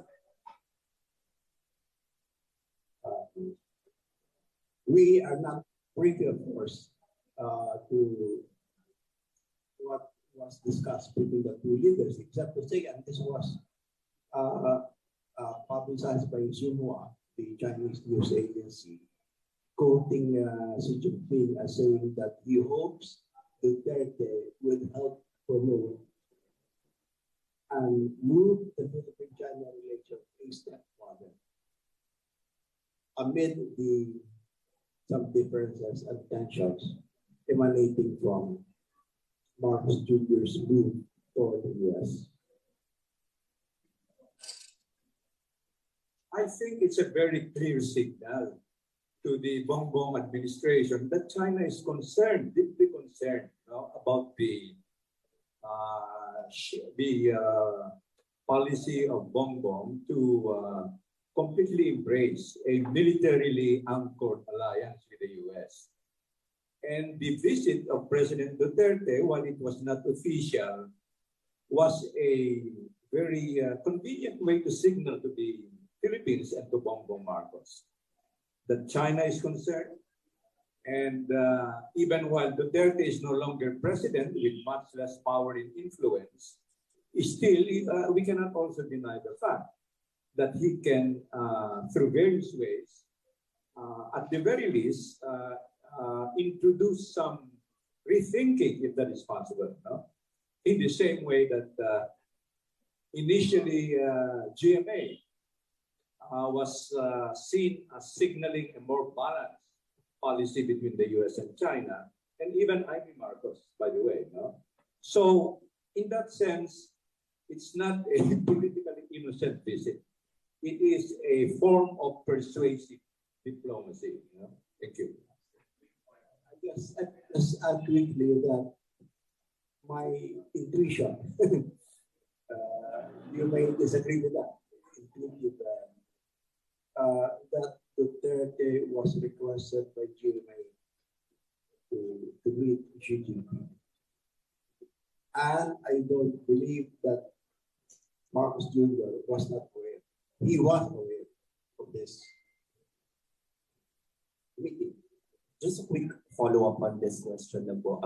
Should President Duterte be given an official role in terms of yun nga po, facilitating Philippine relations, Philippine-China relations? Pwede ba siyang maging political advisor, special advisor on China affairs? Because sabi nga po, di ba, maganda yung relation niya with China. So how can the Marcos administration utilize or maximize that relations po? Pwede ba ganang bigyan?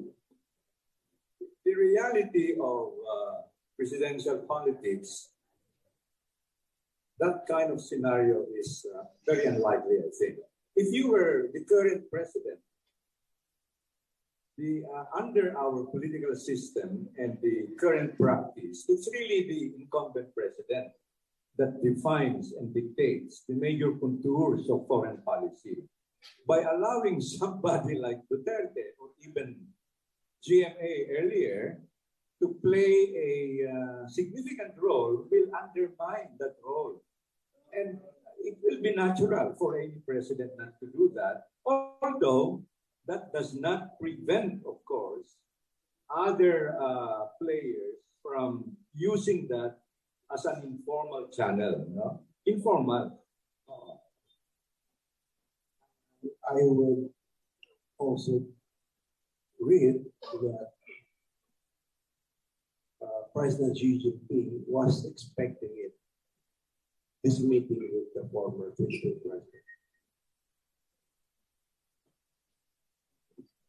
Thank you for interesting question and answers. Very interesting. May tanong dito sa dito. Yes, share. Please kindly introduce yourself again. Good morning. Good afternoon. Yes. Good morning po, Sharia Yes. Torres of PBBM.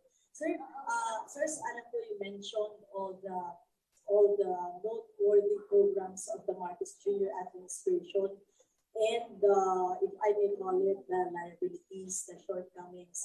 But this time, may I ask if there are some positive points that you've been seeing that from the president's programs this early, just 1 year after the SODA?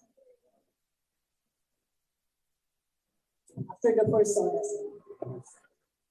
Quick response, because my colleagues can also respond to that. Well, in fairness, in terms of formal laws passed, the condonation of the huge debt of our farmer beneficiaries under the Land Reform Act, is a step in the right direction, right? But as I noted earlier, it begs a more fundamental question. Why is it na umabot sa punto na yun, no? And as I said earlier, it goes back to a more fundamental concern which past administrations have failed to address. And unfortunately, wala ding clear signal from Bongbong Marcos ngayon. And this has to do with the urgent reforms and modernization that we need to do with the agricultural sector, no? Papasok dyan hindi lang yung technical, financial support, but another reform intervention is yung cooperatives movement. Kasi ang problema ng mga small scale land by itself, and this is proven by all kinds of research, especially in rice agriculture, hindi talaga viable, no? So one response to that is to help organize our farmers into cooperatives, cluster them into working production and marketing cooperatives so that ma-maximize yung impact nila. Otherwise, after 10 years, when they are now free to resell their lands, baka ganun na nangyari. Okay, thank you. Baka may...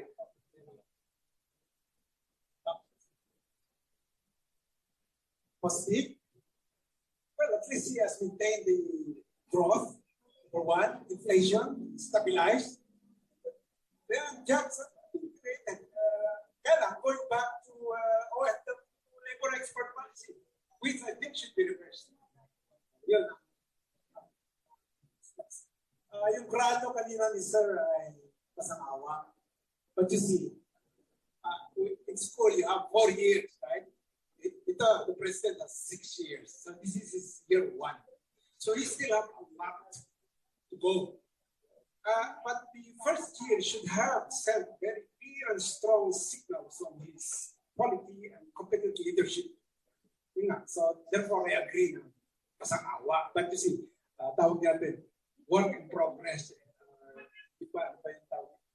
You could not say incomplete or no basis. Meron natin siya nagawa. Okay, thank you. I'd like to add to Temi's comments about the combination of farmers' debt. The farmers' debt is like a fever. Something is happening, and the signs is the failure. But there is a deeper problem that remains to be solved. And it may be a very big problem for our agriculture. I understand these are the bulk of the farmers, the rice farmers, and that inherent problem, fundamental problem about farming must be the one that has to be addressed. The condemnation is only a signal to us to address the deeper problem.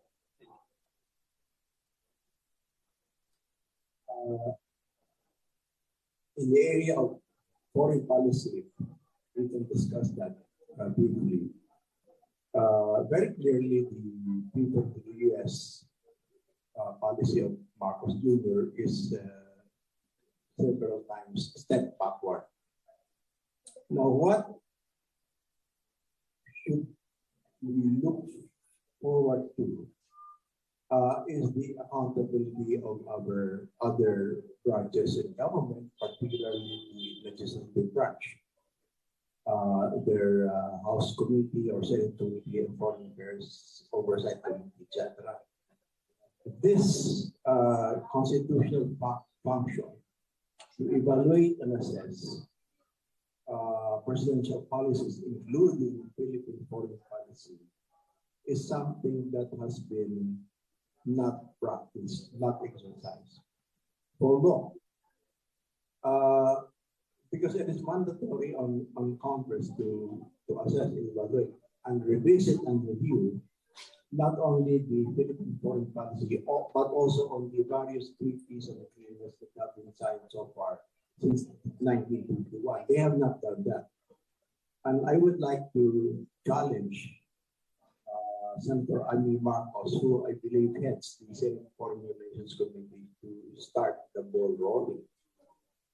But of course, this is something that is quite tricky, considering that Amy Marcos is the sister of the president, so there might be some nuances regarding that.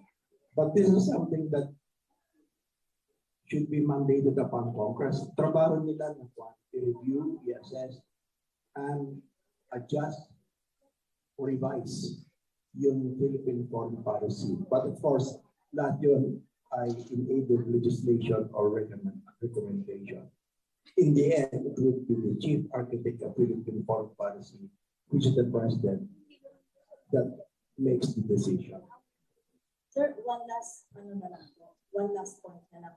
Since you mentioned Congress, the legislature, Senate President Subiri in one of our interviews said that he will join the call, this resolution of Senator Vinsa Ontiveros to elevate the continuous incursions of China in the West Philippine Sea to the UN General Assembly. Do you find it necessary for the President to also come up with a specific stand on this to to at least declare his official stand regarding this continuous China incursions.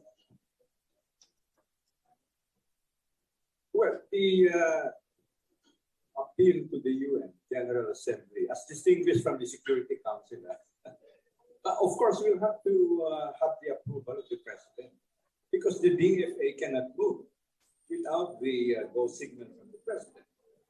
Now, right now, I think it's a double-edged measure.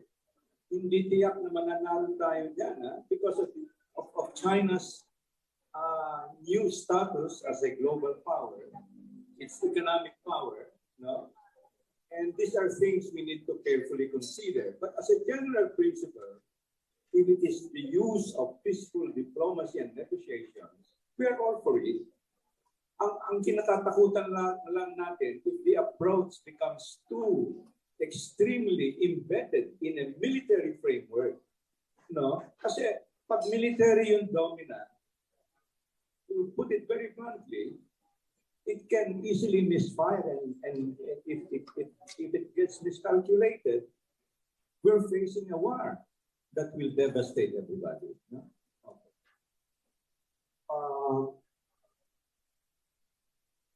I believe it is too much asking that every issue on China or any other foreign power for that matter should be settled legally, because we know that particularly in international affairs, the legal approach will not work, and only the diplomatic approach is in practice the one that will work. Let me recall to you that even before Noynoy Aquino raised this, submitted a communication to the arbitral tribunal questioning the non-dash line of China, which shocked China in the first place, because most countries were actually talking to each other. There was already a bilateral mechanism, dialogue, that was being used by the two countries before the Aquino government shocked China by raising the issue before the arbitral tribunal. So the bilateral mechanism is, in fact, the UNCLOS, the United Nations Convention on the Law of the Sea,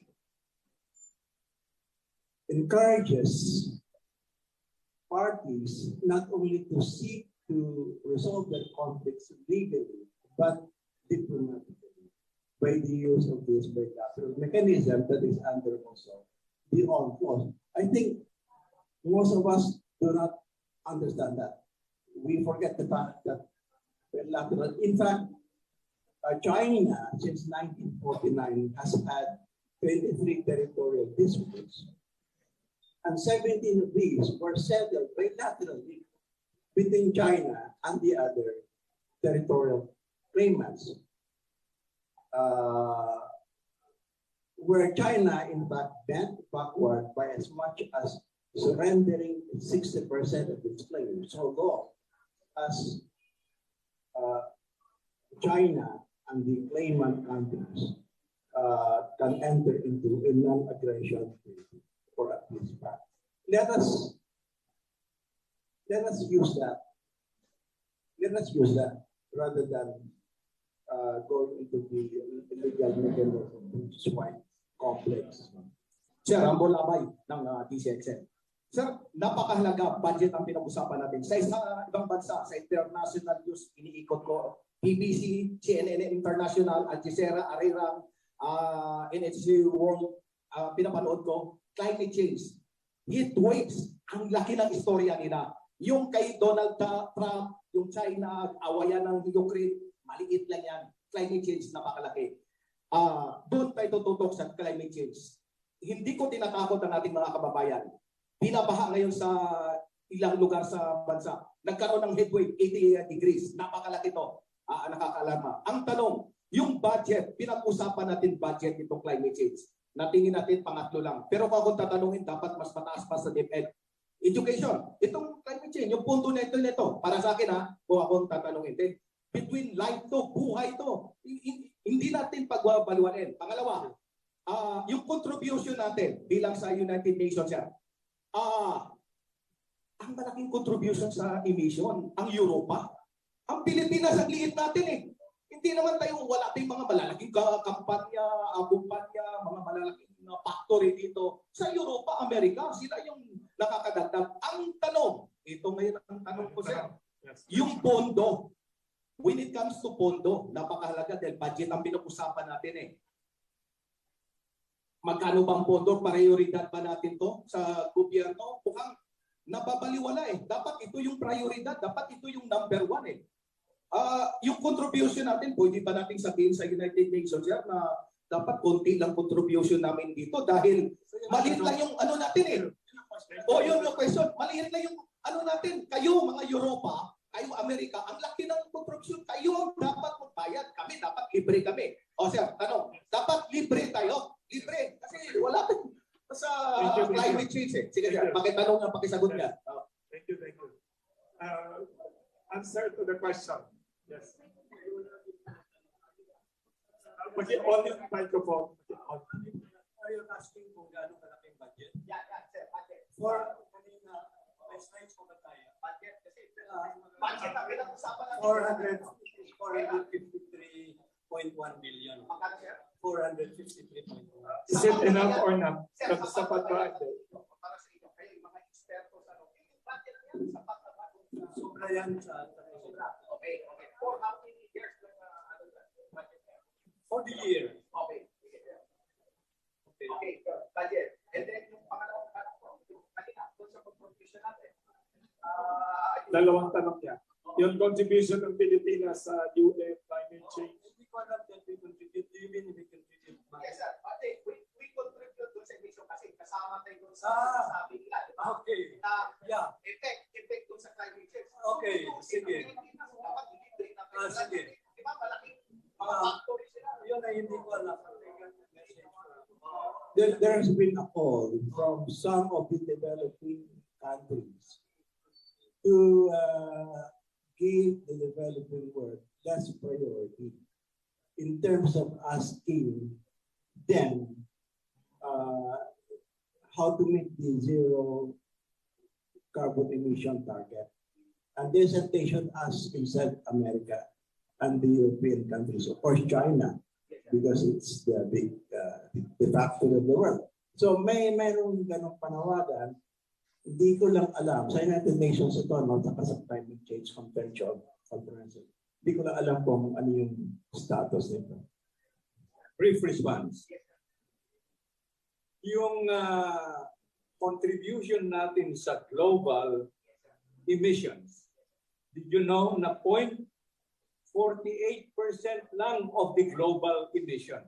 In other words, napakaliit yung kino-contribute nating pollution. Tama yung argument mo. Kung ganun pala, dapat managot yung mga bansang primary source. Sila mainly, hindi parang ang inaako kasi natin for past 100 years. Tama, I agree with you completely. For past 100 years. Yes, but we should in cooperation with the other victims. At the problem is my bosses Yun na nga. That's the problem. The way to respond to that, mag-organize yung mga biktima so that we can pressure the main polluters. No? Sila dapat. Yun lang. Yun, sir, kasi napakahalaga to. Kunti lang, 0.48 tayo. Bakit tayo yung parang napakalaki. So dapat. Thank you. Thank you. Ay, may question dito. Sorry. Yes, may question dito. Short lang ang question kasi maraming gusto magtanong. Okay, sir. Good day po. I'm Jake Buhoy of Golden Nation Network. I would like to ask po, yes. Any of you can answer this. How do you assess Marcos Jr. trajectory of development where he provides projects for the poor such as food programs and poverty alleviation initiatives? I think na kakala po ito kanina ni Dr. Temerio. However, there is a lack of urgency in appointing leaders for various sectors or departments that acts as a backbone of economy, such as agriculture. That's the question. Very nice. Pag-introduce your name ulit. Quick response. No? Yung mga so-called pro-poor families, policies so far na nakita kasi natin, very stopgap measures, no? Gaya ng Kadiwa, no? Masagana 99, hindi lang stopgap. Talagang hindi pwedeng maging institutionally sustainable. No? Now, of course, kung stopgap measure, the next question is, anong gagawin sa mga primary reasons kung bakit patuloy yung problema na yan? Doon ang malaking pagkukulang ni Bongbong Marcos. No? And as you noted, let's start with the Department of Agriculture by appointing a full-time competent secretary, among others. No? And na hindi pa niya nagawa more than a year after assuming office.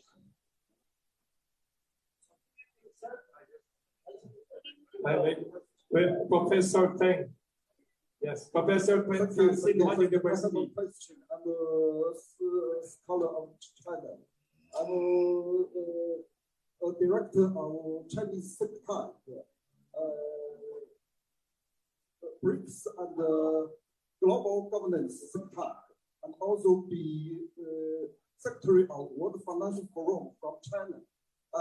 Thank you. I first I should be saying thanks for Mr. Lee, as we invite me to attend the so important forum. I have visited the Philippines many days. Beautiful country, beautiful people. I think the Philippines should not be victim of competition among major powers of the world. For a developing country like the Philippines, the world powers, especially China and the United States, should jointly support the development of the Philippines. Should jointly support the development of the Philippines.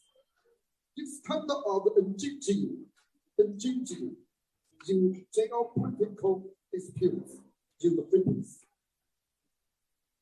I think the biggest danger in the world is the climate change. And the whole world should work together. And this is being ignored by us. My question, in Philippines, how can we promote better cooperation between China and the Philippines? Please. How could we promote cooperation Philippines and China on climate change? Yes, on very important climate change. Even the U.S. sent John Kerry to go to Beijing, yes, for climate change talk. Okay. In beginning my talk, a while ago, I said that I was talking about the Philippine program.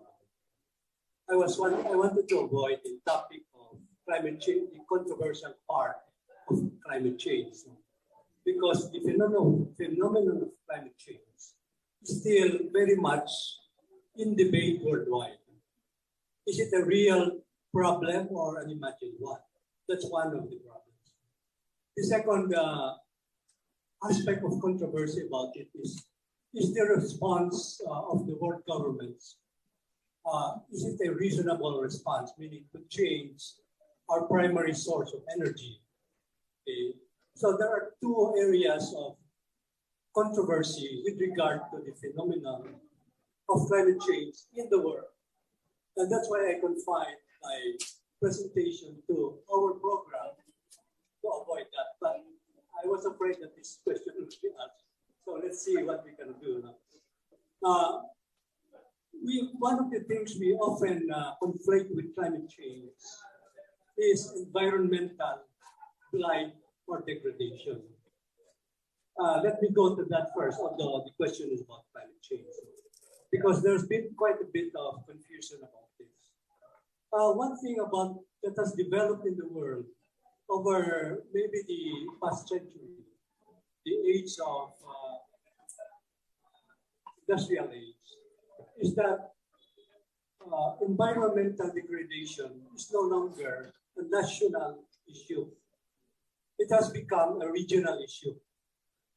So there are many environmental concerns that have to be shared, not only within a country, but among countries in a region.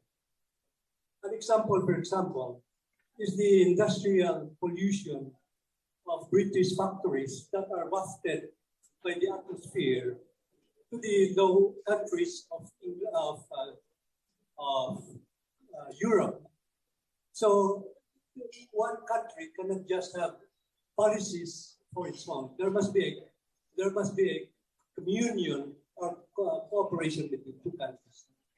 So I don't know if you're talking about cooperation in terms of regional environmental problems.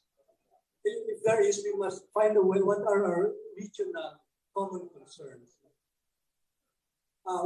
For example, one possible regional concern was that if we continued with our nuclear plant in Bataan years ago, and if our engineers were not as competent as the Chernobyl engineers, and something happened to our nuclear plant, the likelihood of the pollution being wafted to Japan and coastal China was quite high as compared to the likelihood of it's being wafted to our southern provinces.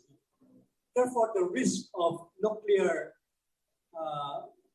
problems in Bataan was really a regional risk. But we were the only ones who recognized it as such.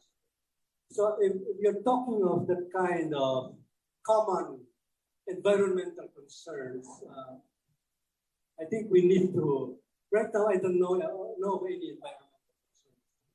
And going now to climate change proper, which is really, climate is really nothing but the condition of the atmosphere in terms of temperature. That is all climate is. It is not the condition of the lands, of our corals, of our mangroves, but it is the condition of the air. And there are things happening on ground done by people on ground that happen naturally that cause the temperature of the this is a principle. That's why I really wanted to avoid this discussion because it takes a long time. Thank you very much. But maybe thank you. Summarize. Thank you. Professor Dada. I have a quick concrete suggestion, Professor Feng. I'm sorry if I mispronounced it. One of the major causes of warming, of course, global warming, is the use of carbon fuel, and other gas-emitting energy sources. Now, China, we know, is a leading user and manufacturer of solar energy. Yes. So perhaps a concrete proposal and suggestion is we can work together. China can put some investments on renewable energy, which we badly lack. Although we do already have wind power and solar, but these are very minor at the moment.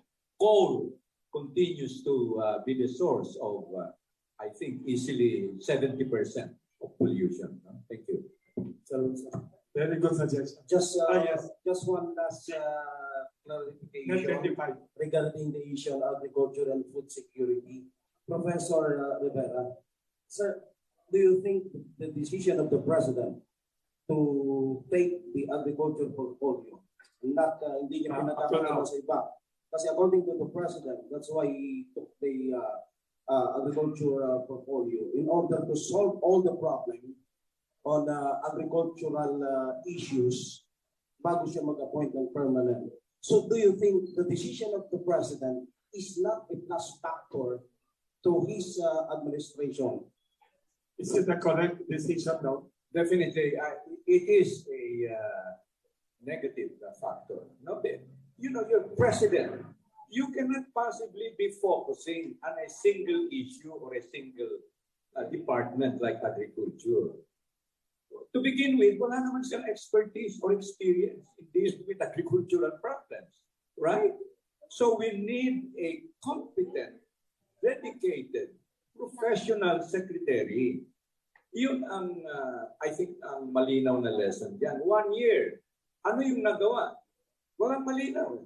Except for the condonation na hindi naman directly related to the most urgent issue. So, yun siguro ang kailangan maayos niya kagad-agad.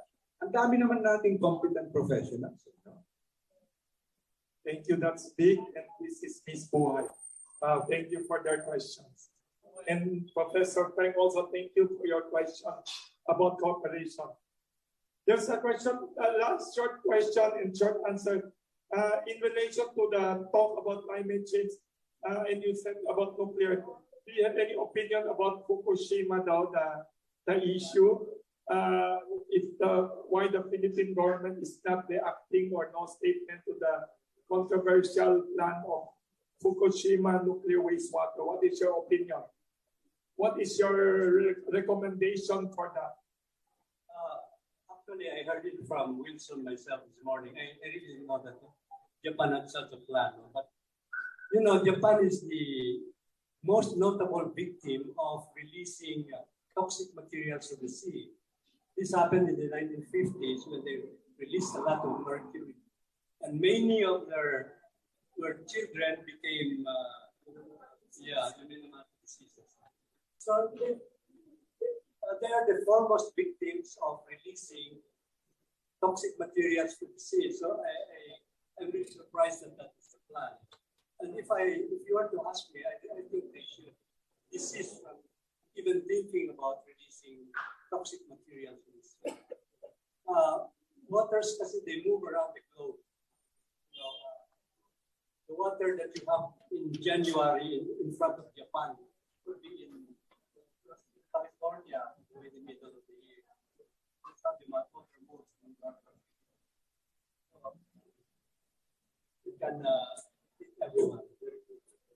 Yes, Professor Temi Rivera also. Yeah, you know, when Fukushima happened, I was actually in Tokyo. No? You were there? Yes, I have. Pero Tokyo, that's hundreds of miles away. Oh. But the crisis, of course, was total, including provinces far away from Fukushima.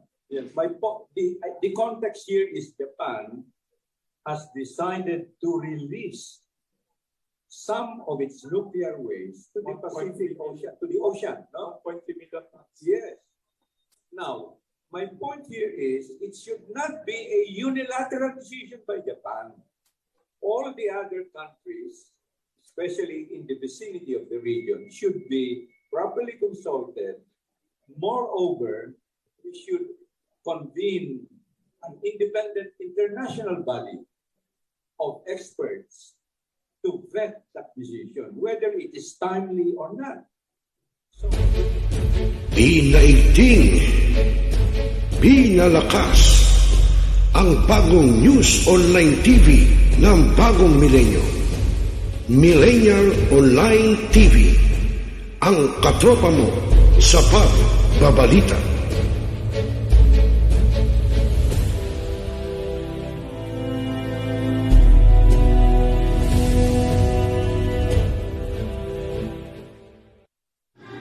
Barangay, pangunahing unit ng pamahalaan lokal kung saan dito pinag-uusapan ang bawat sigalot ng mga residente ng bawat barangay.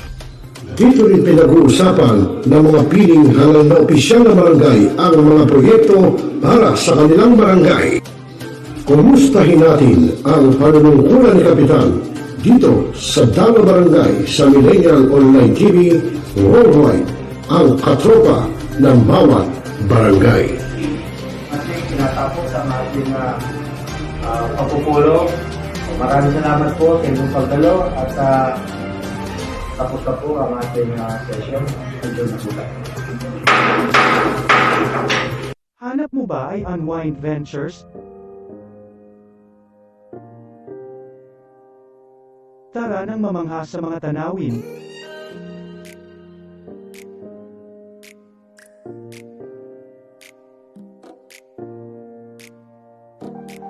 Ano man ang iyong travel goals,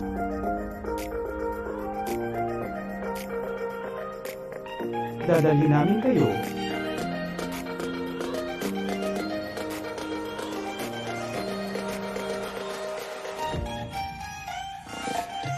sa Unwind Ventures at Saya.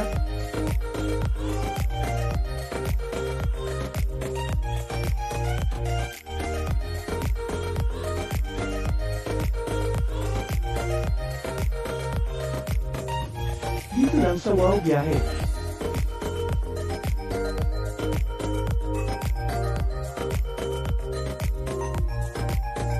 Kaya wow, di ba? Abangan dito lang sa Millennial Online TV. Ngayon, just to continue, Mr. Clyde Teves, the person named in the search warrant, was not around during the implementation of the search. Talakayan. Representative. Opinion.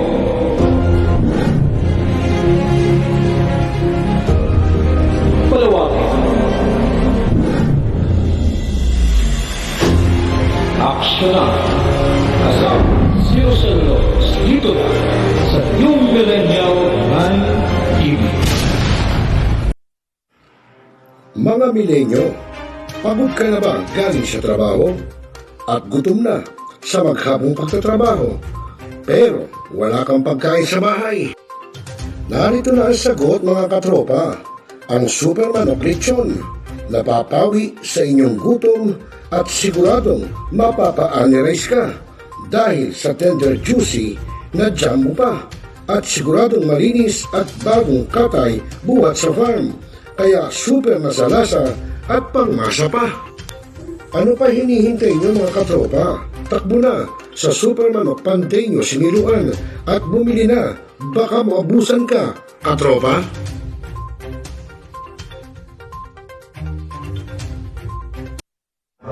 Hi, this is Hilary Gadon. Nananawagan ako sa ating mga katropa, no? At mga kaibigan, mga kababayan, na palaging tumutok sa Millennial Online TV. At yan ay pinangunahan at yan ay pinangangasiwaan ng aking kaibigan na si ROCEL. At ang mga nanunood dyan ay hindi bobo! Mga kababayan, ang pambansang awit ng Pilipinas. Kayang mag-ibig, telas ang sinakalan, alam ng puso, sa titik mo'y buhay. Lupang hinirang, kuya ka ng mag-ibig, sa mandulupin, di ka pasisingil, sa nagatak tutok sa simoy at sa langit ng pagaw, ay ginatang tulad, awit sa pagkayang minamahal, ang isang lang matawad mo'y tagumpay na nag-iindig, ang bituin at karoon niya kailan pang ay di magtitingin, luman ang araw ng walhagit pagsinta, mo'y langit sa piling ko, ang ligaya na pagkay mga amin, at mamatay ng dahil sa'yo.